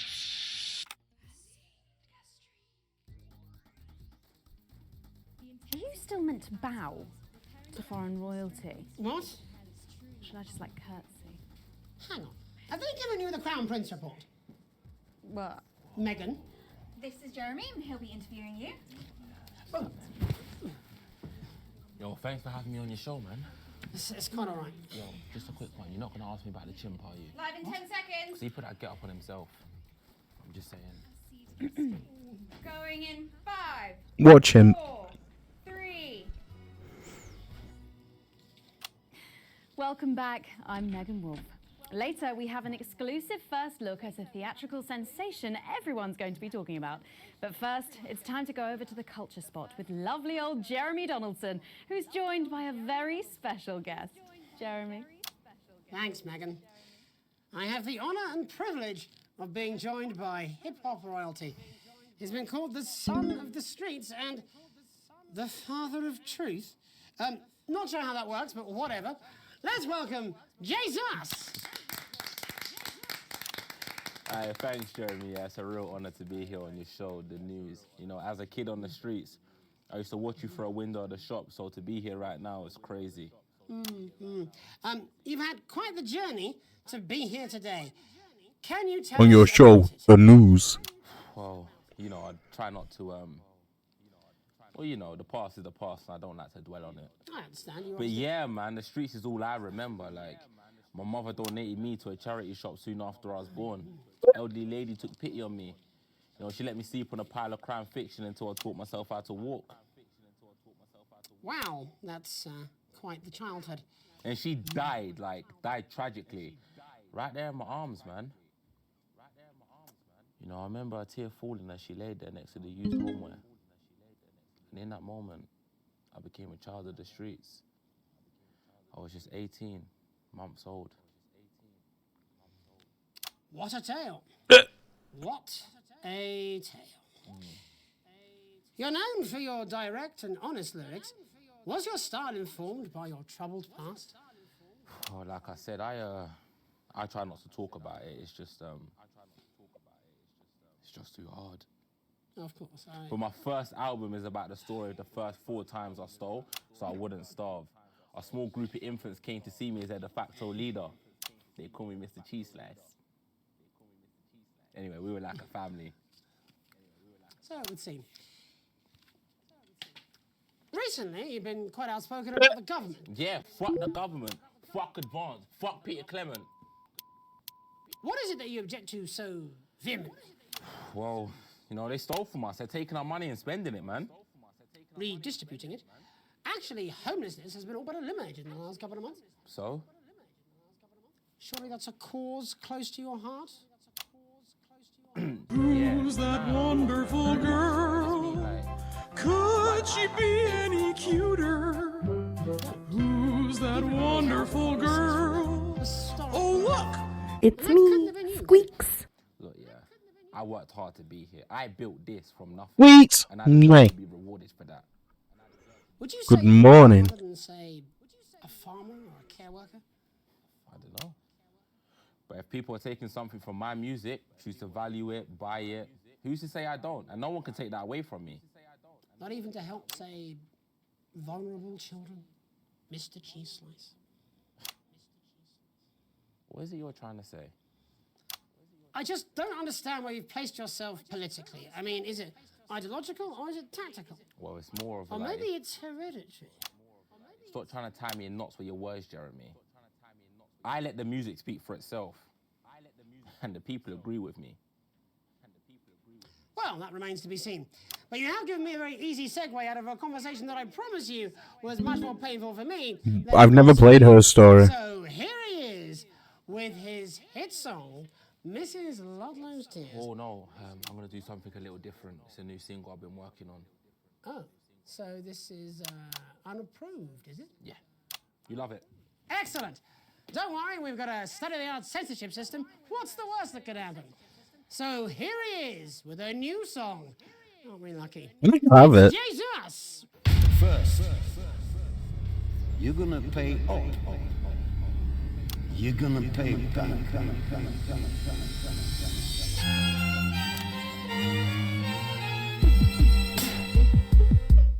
Well, we're all all different races from many different places. At any given moment, only one could be the greatest. So you can feel elation from your participation. Still two leaders in this motherfucking nation. Now we're getting sanctioned, talking about expansion. Why does Julius require a massive fucking mansion? So fuck all your schemes. I don't need your freaky team, and I don't need your help to achieve my fucking dreams.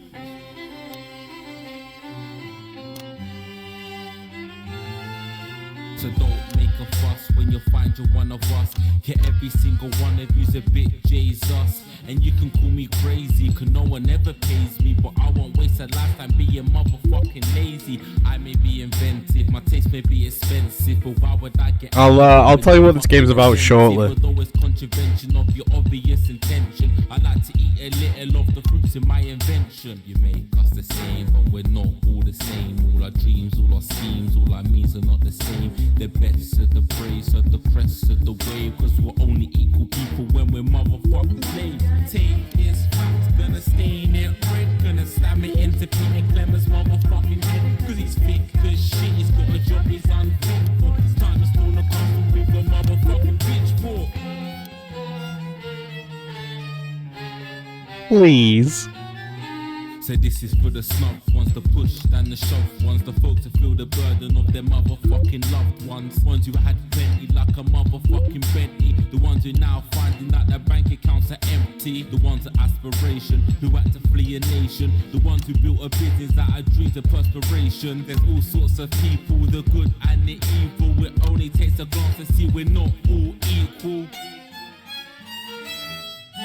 You make us the same, but we're not all the same. All our dreams, all our schemes, all our means are not the same. And the best of the praise serve the press of the ways, cause we're only equal people when we're motherfucking slaves. Gonna take this fact, gonna stain it red, gonna slam it into Peter Clemmer's motherfucking head, cause he's thick as shit, he's got a job he's unfit for. Time to stone the castle with a motherfucking pitchfork. Get out of your seats, get your asses in the streets, set a fire in the building, let them feel some fucking heat. Say you hate to go getters, you're squilling bet letters, and burn them on the powers of advanced fucking letters.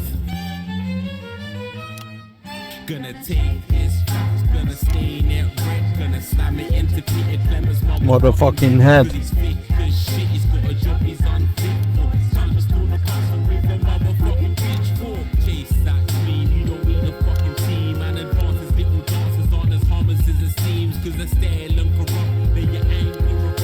Your hearts and your minds and your fists to destruct.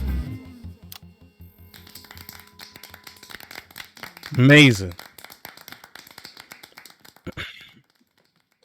Jesus there. Yeah. His new song. So Thank you so this much screen for is joining us in the studio. what we're looking at. That's what's broadcasting, and that's audience approval at the top. I'd just like to offer you an apology.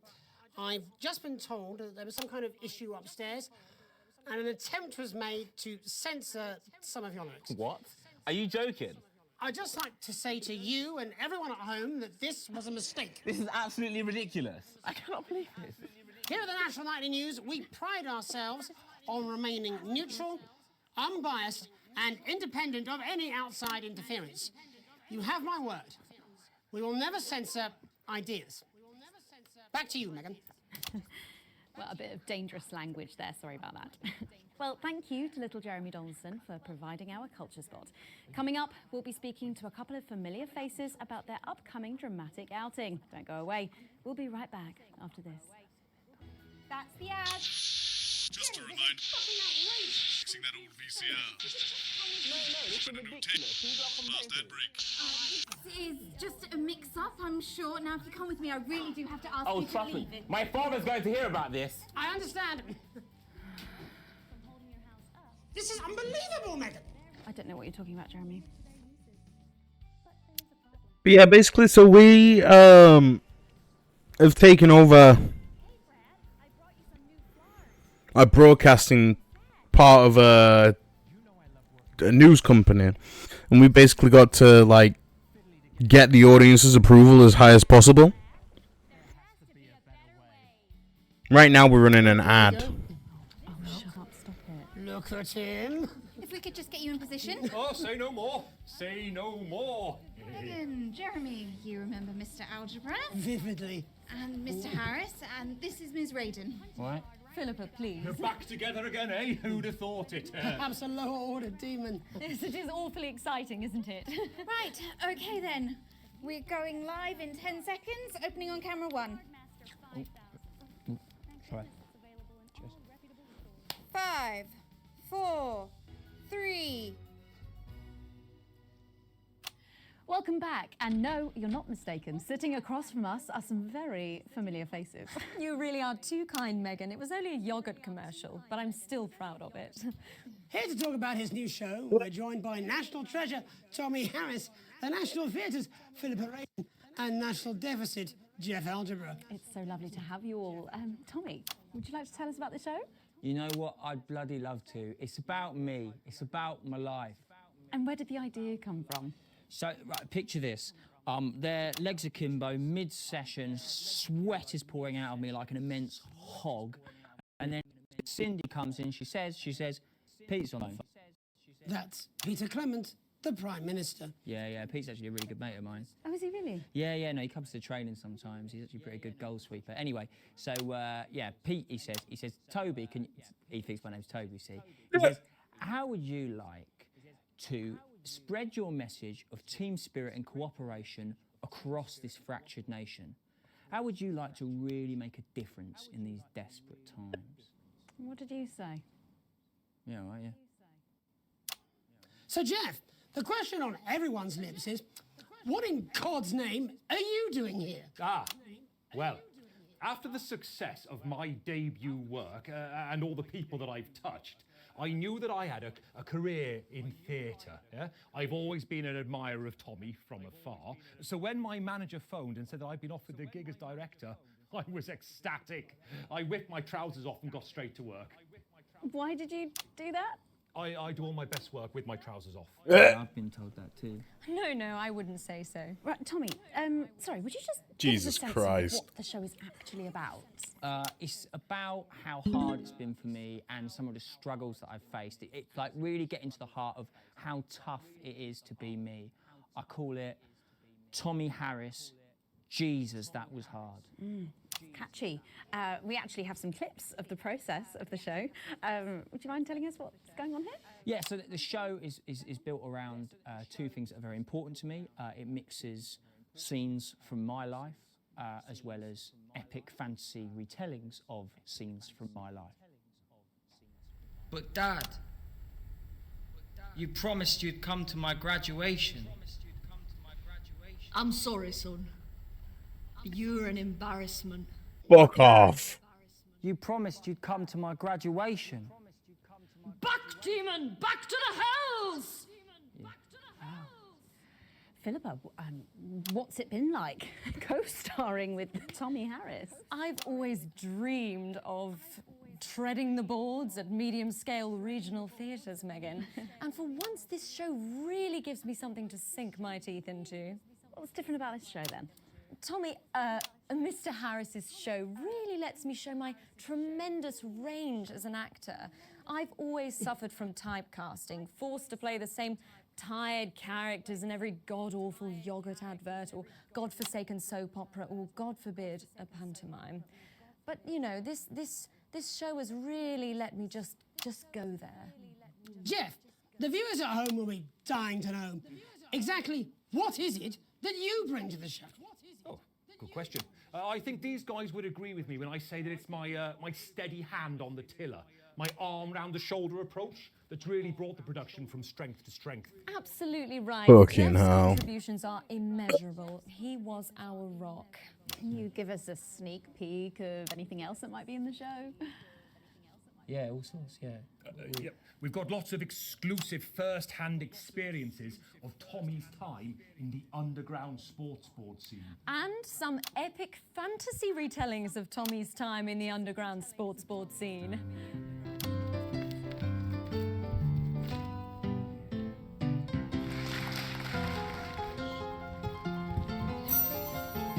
You'll never take the sacred path!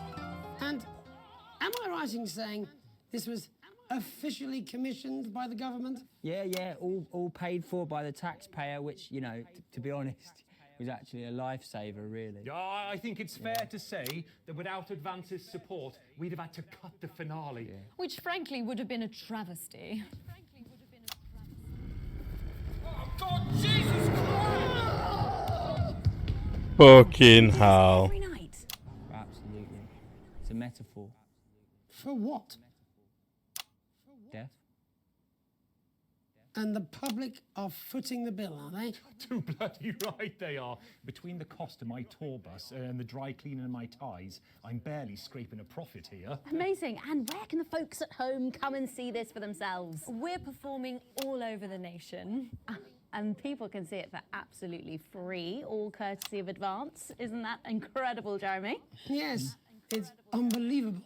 Well, thank you all so much for coming. Next time we see you, no doubt you'll have taken our jobs. Yeah. That's all we have time for tonight. Join us tomorrow when I'll be interviewing the world's most attractive horse.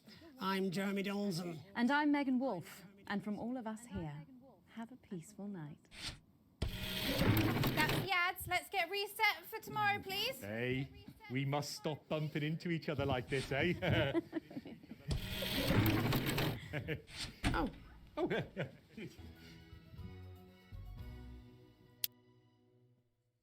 Fucking hell.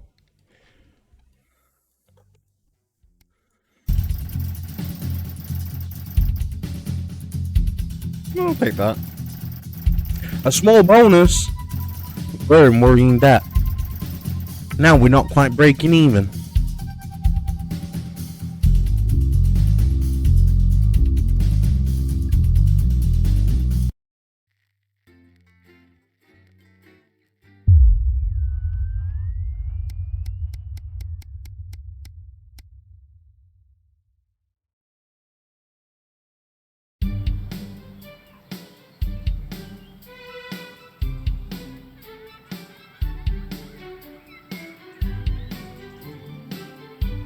It's a lazy Sunday afternoon in summer with you and Sam making the most of both kids being out of the house. You head to the pantry, taking a moment to remember what it used to be when it used to be your mother's room, before coming out with the last 2 slices of homemade cake. It's rare for you and Sam to actually get to finish sweet things in this house, and you savor every mouthful. Just as you take your last bite, you hear the sound of the front door slamming.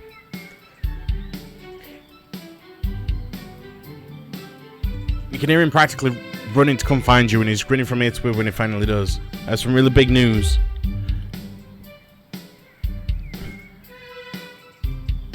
Ready, Charlie asks as you both nod enthusiastically. With a flourish, he reveals a new badge from his pocket and proudly presents it to you both to examine. As he announces, as of today, I'm a member of the first tier of Tahitian cadets. There's way more stuff I'm going to be doing, and I'll be working with some weekends, but it's really cool. We're both happy.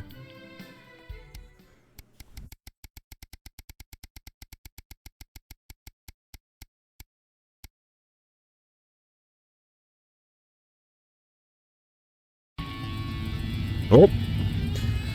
Shopping, something that always seemed so tedious before the sanctions, has become even more of a chore now. You managed to get almost everything you needed for the family this evening, but you'll have to come back tomorrow to get through the week.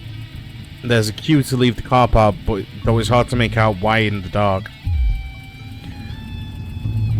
As the final car in front of you drives off, you realise the queue is actually due to a checkpoint set up at the exit. Friendly looking man in your advanced uniform, CCO emblazoned in a number of places on it, approaches your car and knocks on the driver's side window. Good evening, nothing to worry about. I was just wondering if I could see a team membership card, please. Weren't these cards supposed to be voluntary?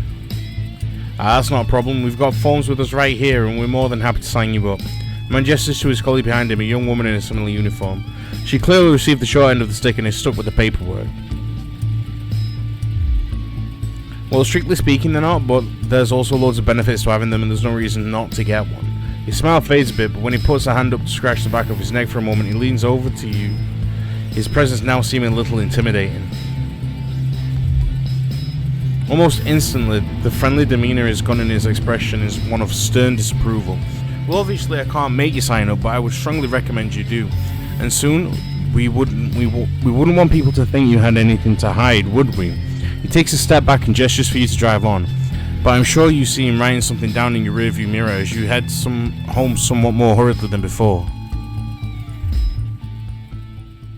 All this because we let our brother-in-law take our passport.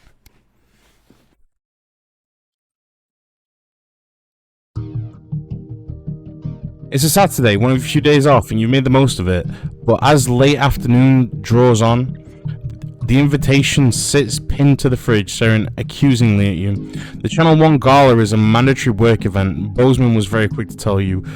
Also, don't you dare be late.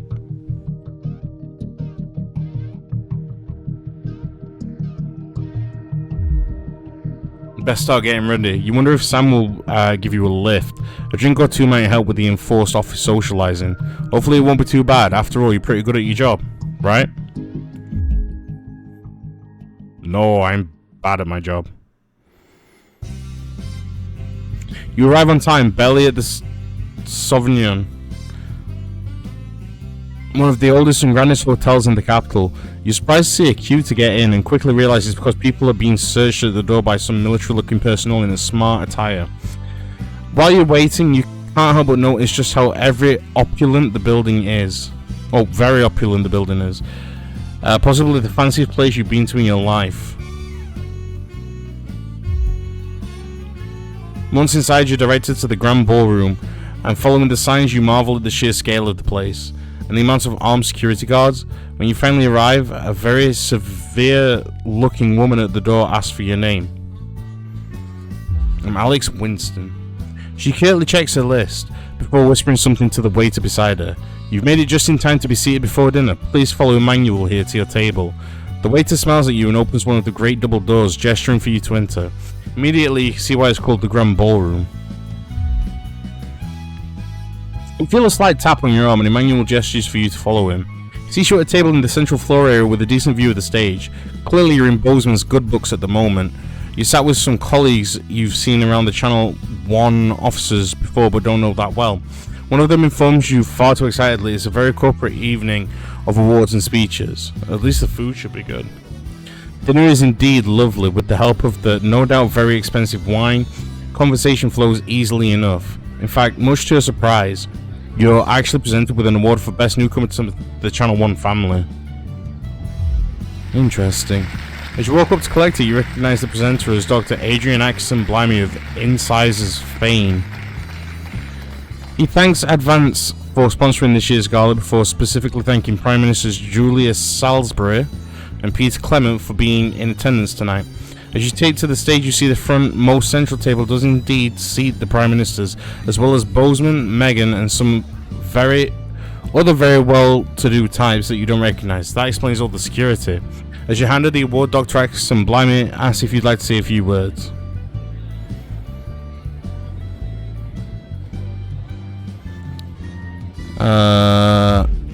We'll thank Advance. We're not gonna rat Dave out.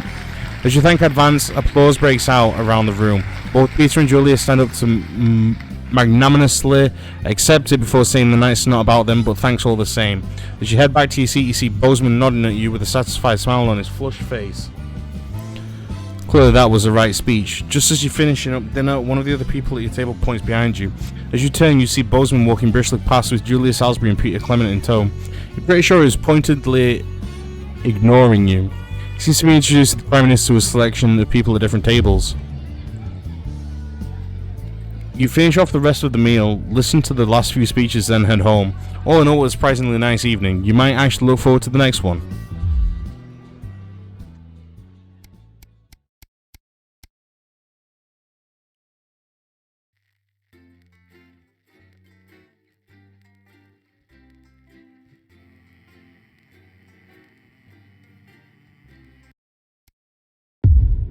Whoa. This is a staff announcement. This is Mr. Bozeman, your boss. Now that we have this new newfangled tannoy system up and running, I wanted to take the opportunity to remind you all that we value productivity and attention to detail above all other concerns. Also, that the salami sandwich in the fridge is mine and mine alone. Bozeman out. But before that, let's take a quick peek at tonight's... I'm sweating like Peter Clement in an off-license here. Okay, we're working on it. What, you've got someone to hose down the sun, have you? Yes, they've just strapped on their wax wings. Classical illusions are no substitute for air conditioning. You know, I genuinely thought you'd be in a better mood today. She's not even here. Yes, but he is.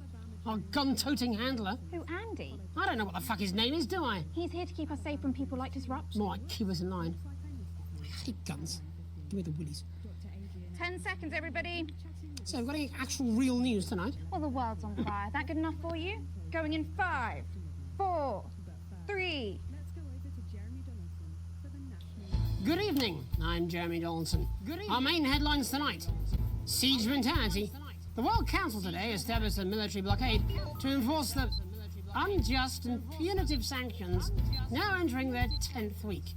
In a statement from team headquarters a short time ago, Prime Minister Julius Salisbury issued a commanding response to this unprovoked escalation.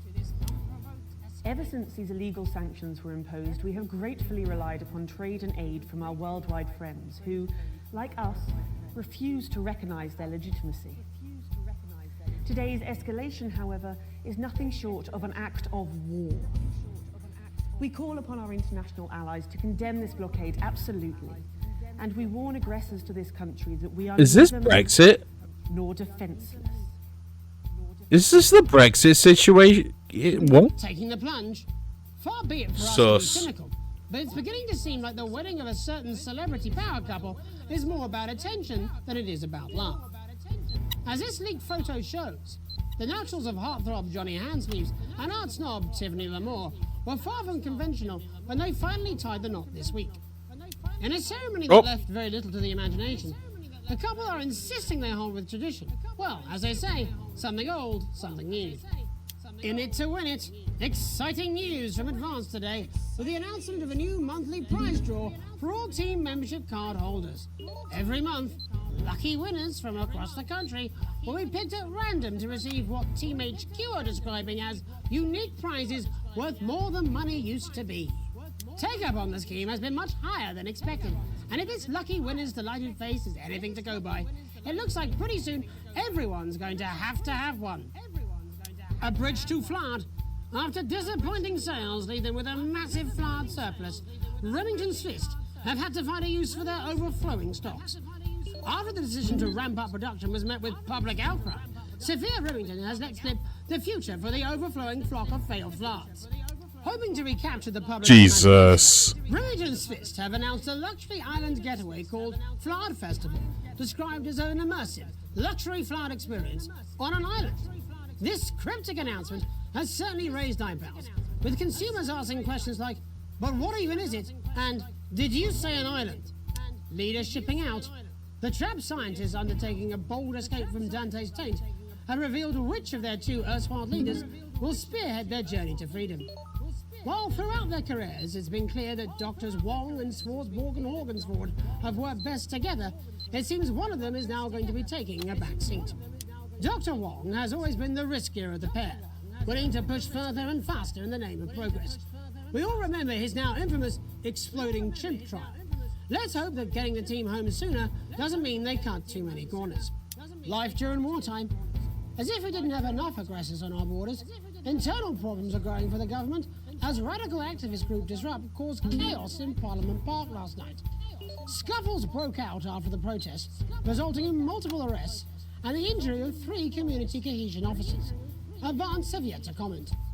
As grassroots support for the movement grows rapidly, especially in those areas Advance have not yet been able to fully regenerate, people across the country are starting to fear a return to the bad old days of inequality, division, and multiple television shows about buying houses.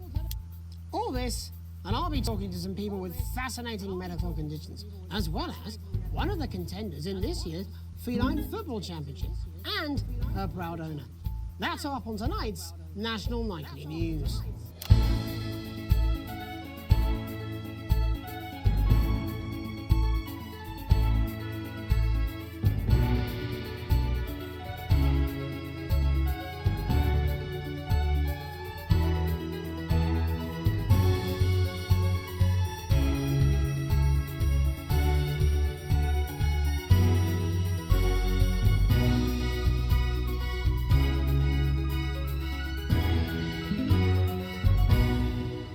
First tonight, our team of correspondents has been dispatched to every corner of the country to see how the people of this great nation of ours are coping with this unprecedented hot weather.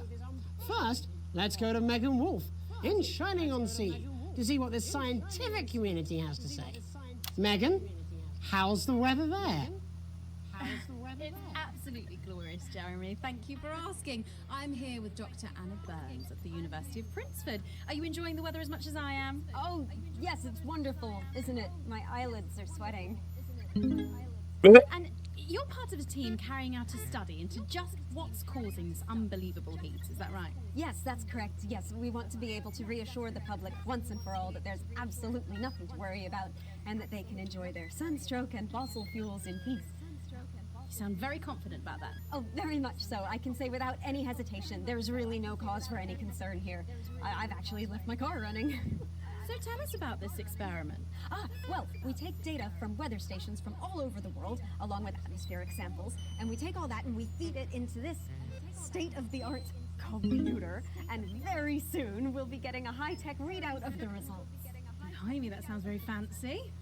I should just say, none of this would be possible without the generous support of Remington's Fist. This is all thanks to their unrivaled investment in our future, and may I just say, complimentary personal anecdote. Oh, here we go.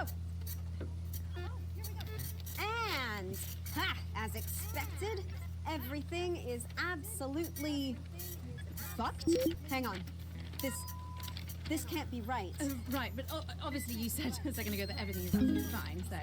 Well, actually, under concern level, it just says, why, God, why? We should be celebrating these wonderful results, I think. Yeah? We need to evolve gills within 40 years. You look thirsty. Here it just says, shit. Look at you. This is meant to be a celebration. Can't go around looking like that. Shit. There you go. Much better. Can I just say thank you again to Sophia Remington for providing all of this? Everyone, we don't have long. Time is running out. It's running out. Absolutely right. That is all we have time for. Abandon hope and return to the forest. Enjoy that.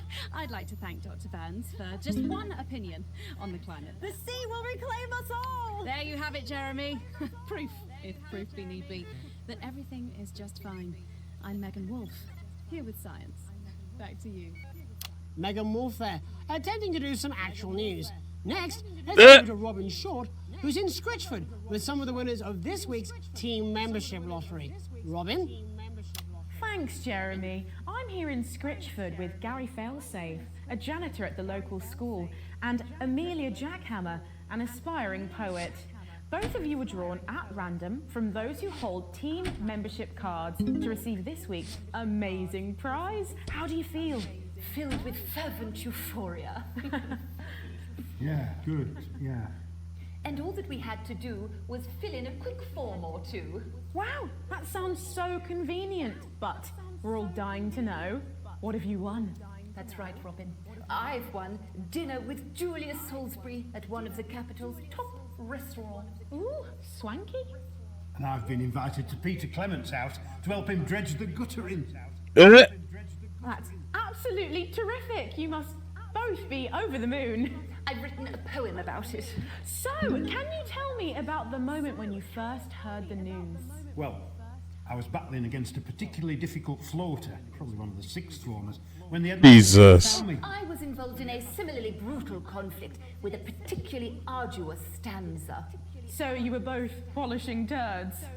No, I don't like to polish them. I like to keep them intact for my collection. Oh. How unexpected. I don't polish turds.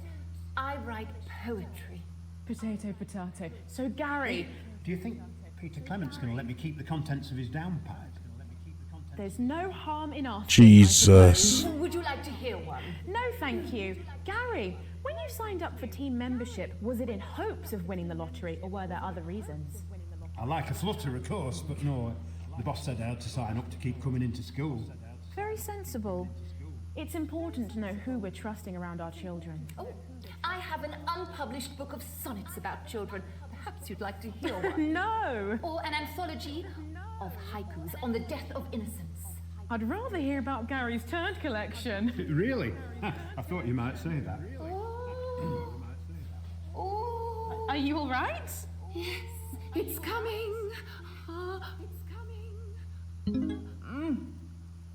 It's inspiration and it's delicious. Right you are. Today on the show there's no news, just a man who keeps multiple poos. This big one's my favourite. See how it's fibrous, really lovely texture. Okay, We now. encourage other people to enter for their chance to win. If it's colour you're looking for, take a gander at old Blue Eyes here. The national news lost its way when it covered some crap on a tray.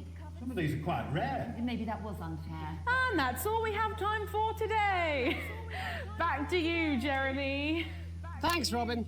What a lucky pair they are. And finally in this segment, it's over to Patrick Bannon, who's gone to the smelliest town in the country to see how the unprecedented weather is affecting the locals. Patrick? Hello there, Jeremy. Hello, yes. I'm here live in Grizzleford, which has recently voted the smelliest town in the country. And I have to say that, you know, in this heat, the smell really is. I mean, it's something. Oh dear. Barry Lardons, mate, you've lived here your whole life. How'd you put up with the stink? Well, we're just all very proud of our achievement, to be honest with you. can tell that. Look at him, proud as punch. Do you know what it's like, son, being the second smelliest town? No, I don't. Living in the shadow of Arseminster, those smug fucks. And who's laughing now, eh? What, not me, that's for sure. So what happened, mate? Right, the good people from Remington's Fist came in and saved the day with their factory. You're talking, of course, about the newly built flour factory. Yeah, they gave us this big presentation on jobs and growth. But as soon as we heard about the stench, we paid them whatever they wanted to put it here. Does the stink not affect your life in every way, Barry? I mean, why? You're filling in a tax return or completing the physical act of love. It's strong at first, but you get used to it after several weeks of your first bout of sickness. The judges were very impressed. So, what's sickness? Oh, that's nothing to worry about. It takes a few minutes before you develop any symptoms. Now, folk are saying something about the production line and how they dump carcasses directly into the water main, but I think it's probably the fume valves on the high street. On the high street? Should I see a doctor? What are the symptoms? Well, the first one is asking stupid questions. Then folk experience a loss of inhibition. Fuck off, do they? When was the last time you brushed your teeth, you stinking old tramp? Next recording is a period of randomly bursting into song, followed immediately by delusions of grandeur. Oh, that's not really a problem, never sung in my life. Hello, it's sexy Patrick Bannon, and he's wearing sexy shorts now. Oh my God, look at me. I'm like a stallion. I'm gorgeous, why didn't you tell me? I should take my shirt off. You know what? I'll even let you touch me if you want. That will be the bout of undeserved self-confidence. Love the Bannon, feel the Bannon.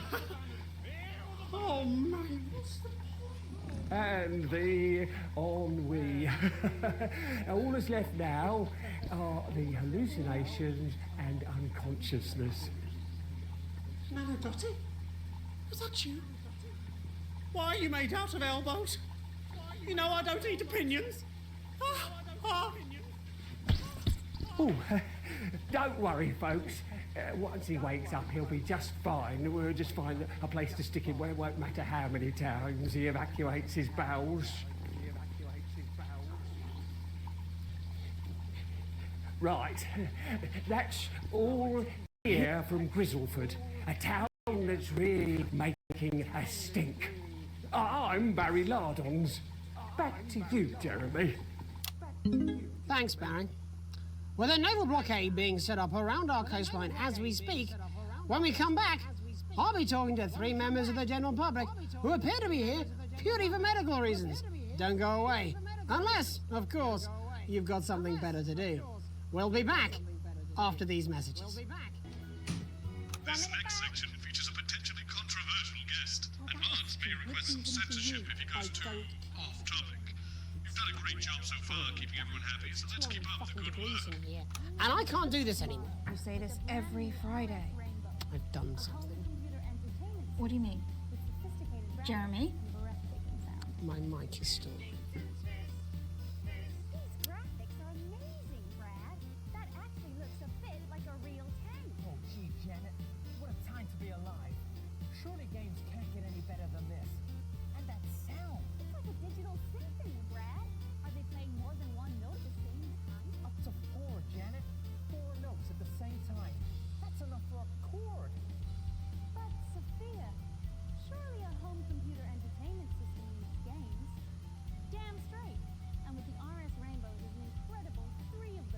That's what I'm talking about?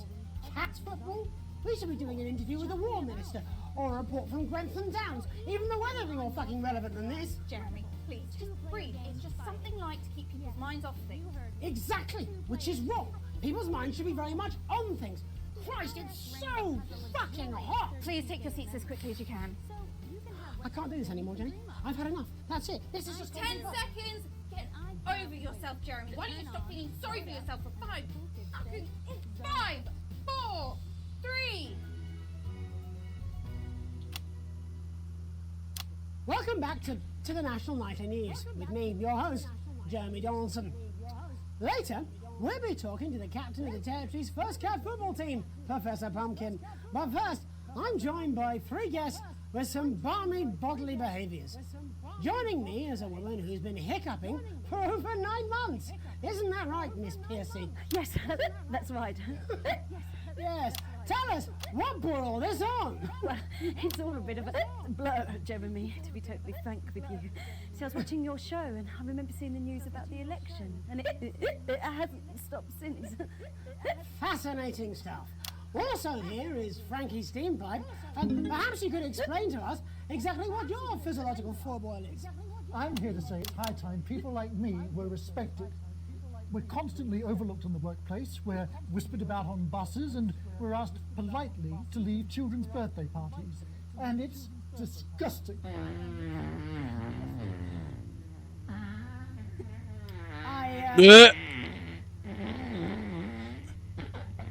I'm sorry, my bowels have comic timing. And finally, I'm joined by a man who answers every question honestly, even when it isn't aimed at him. How do you cope with that, Mr. Truman? With a combination of booze, self-hatred, and hardcore pornography. Is that Not according to my therapist. Well, in that case, let's speak to Rose. Tell me, how does the hiccuping impact you? I get shushed a lot, which is hard. At work, they've asked me to stop answering the phones. It's really affected my confidence. Well, I find it really fucking irritating. Do people tend to believe your story? Fuck no. Actually, I've been surprised at how much support I've received. And Frankie, why have you come here today? Because my wife left me, and I was hoping that the fame would win her back. We've started a group for people with ailments deemed broadly comical by society.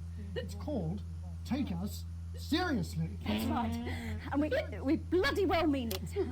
And who's joined so far? A bunch of fucking losers. It's just us so far.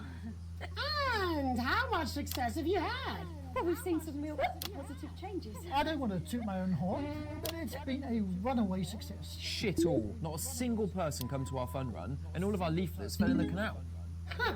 Well, Miss Piercy, some people are saying your condition was actually caused by the shocking events of that night. What do you think? Come down, Mr. Donaldson, that's absolute rubbish. What it'd be like to have a pair of tits. Could you? I'm sorry, it's very hot. What was I thinking? That you're a team fuck puppet? No. Or a sellout cunt? Apologies. Just a reminder that he can't help it. And hey, if this isn't live television, then what is it? Fuckfest of propaganda masquerading as journalism. Right, Frankie, Rose, tell us, how can the viewers get involved with your cause? Yes, we're holding. We're censoring him so much. The park next weekend. It's called the No Smiles 13 Miles. No, it's called the No Laugh Half. What did I say before the show? That it was the team pulling Jeremy Donaldson's strings. No, I didn't say. Wow, we may have to end that there, unfortunately. What a harmless bit of fun.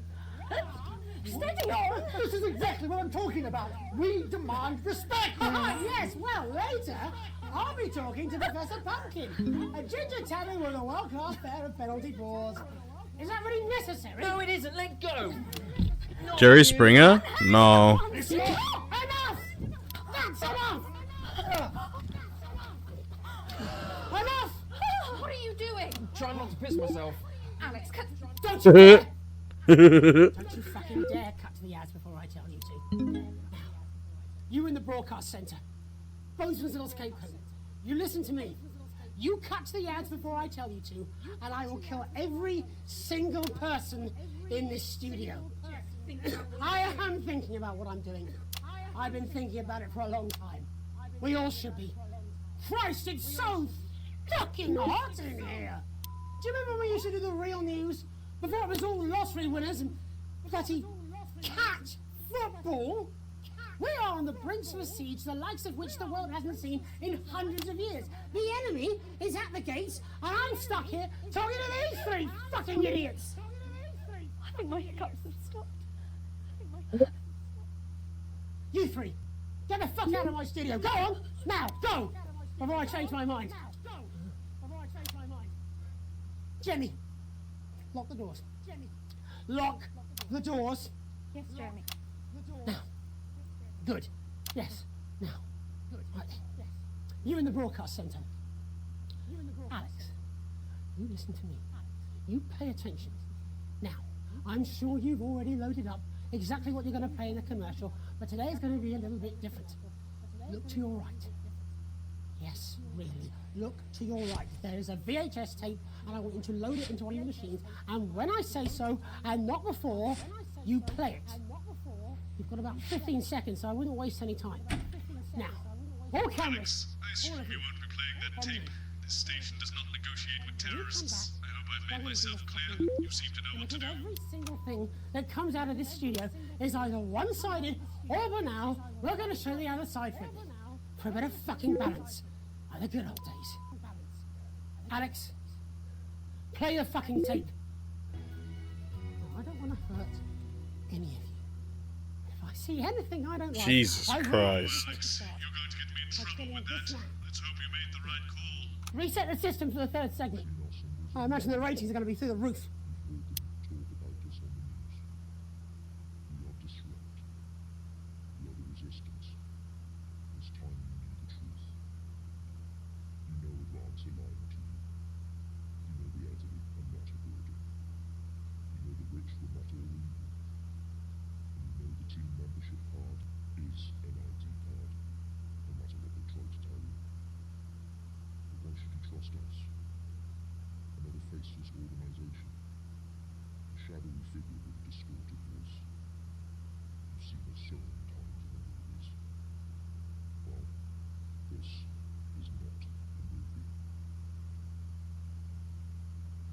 For fuck's sake.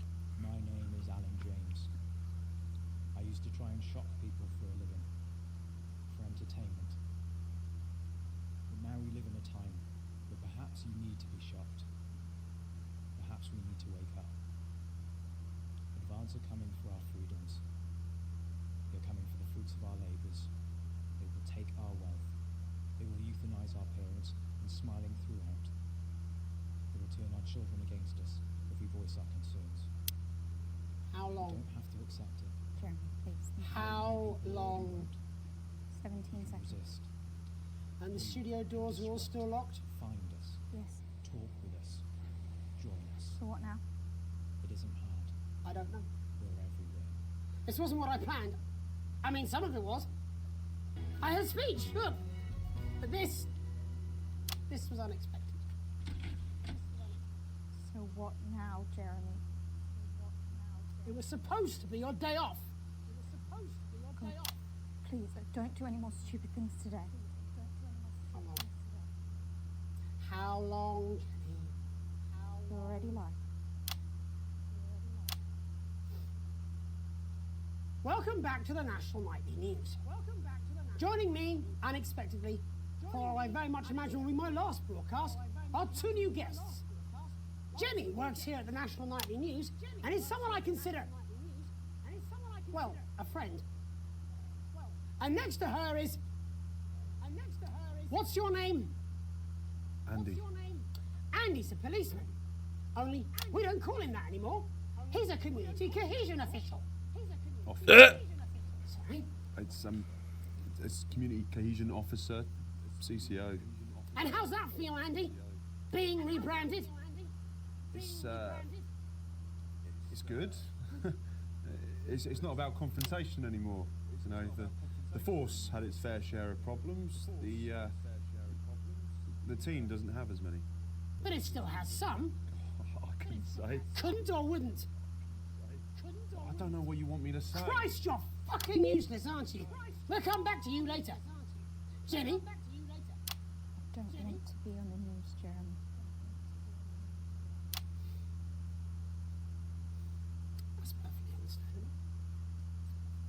You'd want to do this. Jenny, why did you join the National Nightly News team? I always wanted to work in news. Yes, but why specifically this program? The National Nightly News. It was the news everyone trusted. Is. Do you really want to quibble semantics at gunpoint? Is there something else you'd rather discuss?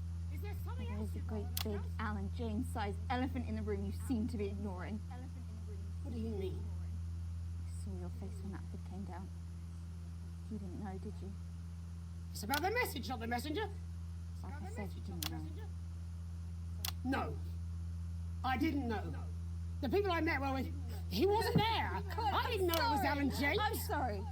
But seriously, Alan fucking James. You're flushing your life down the toilet for... God, I love you, Jeremy, but... He's a good speaker. He's popular in the country. Imagine Alex Jones. Look, forget Alan James. There is still something deeply wrong. And you know it, Jenny. And you know it, Andy. And you at home, you know it too. Meanwhile, I'm interviewing a guest who stinks of shit. Patrick is paddling about in shit. And Robin is literally interviewing someone who collects the fucking stuff. I mean, it's not sophisticated, but what a metaphor. We are sleepwalking our way into oppression, and the news isn't saying anything. We're not saying anything. Says who? Alan fucking James. What are all those scientists working on at Grantham Downs? What are they testing underground at Altergrave? Andy, your turn. Make yourself fucking useful. How many people have you brought in for consultations just because they weren't carrying or didn't have team membership cards? Oh, well, there's other forms of identification that we will accept. For how long? We're just here to help. Then why do you need these? Not really help when it's offered at gunpoint, is it, Andy? Ooh. Let me demonstrate it for you. Let me help you. You read these cards and my notes on it, and you'll probably digest a fact. That'd be helpful, wouldn't it, Andy? Knowing a fact? What? I don't understand. Do you want my help, Yes, Andy? yes, whatever you say, yes. Security are here, Jeremy. Eat it. What? Eat the fucking news, Andy, or I'll force it down your fucking throat. Jeremy, stop. Go on. Really? Eat it. Eat it, you fucking bully. Jeremy, stop. They will kill you. Please, don't make me watch that. That's it from you. You have to go to sleep. Oof, understandable, dude. Mwah. I appreciate you for sticking around and directing Sorry, everyone. church. The streamer church. You can put the card down now, Andy. You can go now. Good night. I hope you have a good sermon in the morning. Oh. And thank you for guiding that raid my way earlier. Absolutely appreciated. Nay. This new regime of ours is so seductive. I understand. PT's amazing. I'm already giving them a follow. Hand off our freedoms. Should we ask to whom we're handing them over? Don't you want to know what's being done in your name? How many people were transitioned last month? A record high. Again. If you care. Shouldn't someone ask Advance how they plan to deal with this blockade? How many years or months of supplies we have? Why aren't we asking these questions instead of If you'd indulge me. There's a cat backstage dressed as a fucking Well, if you wait, He's even got the little gloves. I'm pretty goosed, so we can go raid someone. That's why I arranged for you to see that broadcast from the last break. I didn't know it was going to be him, but I guess that just about sums it up. We are all up Ship Creek with a paddle made of Alan fucking James. Christ, it's also fucking pointless. And we'll carry this on next week, this game, because there's DLC as well. Try something else. Out of the limelight. Wait, Marcus, did I tell you that I fixed Dragon Age? Never tried. Yeah, well, then you can just be like, lol, surprise, now I'm going to bed. Oh, I lowered the video quality and now it works. I've tried my best to be honest with you, but this just isn't the news anymore. And I'm sorry. I've lost this fight. Alex, think of the consequences. Please, we can't show you. Cut to the ads. My name's Jamie Now! Donaldson. Do it now! If you can. Somehow. I envy you. Jesus. Oh, shit.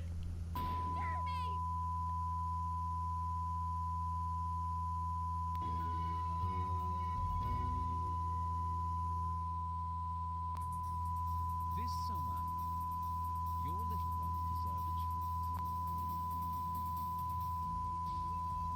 Bumlins. Ferris wheel. Carousel.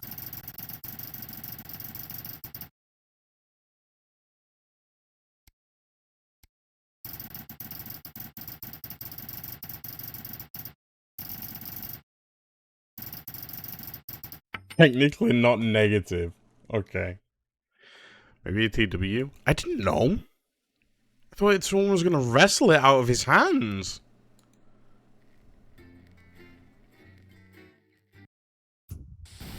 Good evening. I'm Megan Wolf. And I'm Jeremy Donaldson. Our main headlines tonight.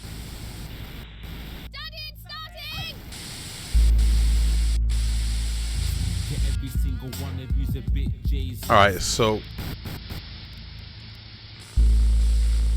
What a wild ride this has been. Well, that's They're a polyglot? What's a polyglot? question. Advance is lying to you. What? A polyglot? And have confidence that the team will keep you safe. Oh, interesting. But yeah, so we're going to call it there because my eyes, 2 piss holes in snow. And we'll pick that game up. Oh, I know we're back. I don't remember.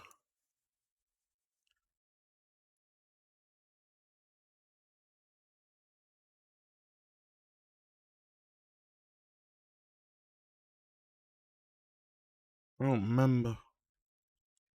Well.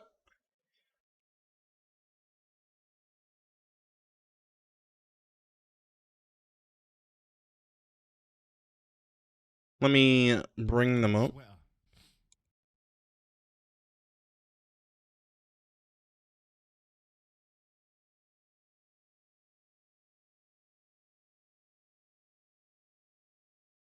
Alright, so we're going to go see Pink Cotton Pony as recommended by Probacus.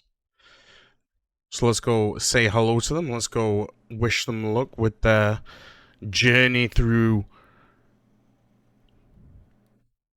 Ow. Cyberpunk. But friends, Night City. I prefer Rack City, personally. It's been super fun to watch. Dude, we're going to be coming back to it. Like I say, we've got, like, DLC to do and campaign DLC, I think. But yeah, we're going to go see Pink... I'm terrible with names. I apologize. Pink Cotton Pony.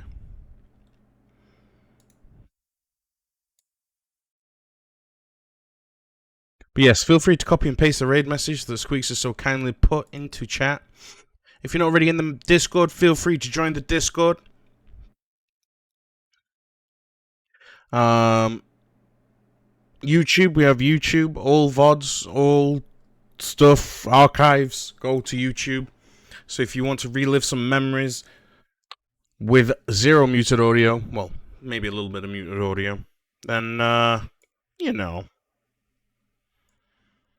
YouTube's the place. But we also do funny stuff on there. But absolutely, I hope everyone has a very Merry Christmas tomorrow. Happy holidays. All the best with your family and friends. And maybe we'll be on tomorrow. Who knows? Who the fuck knows? Maybe we'll just be doing some multiplayer, pushing some stuff. But anyway, we'll see you all soon. No, we'll see you all on the 26th. I'll ask you all how your Christmas has been, and we love you.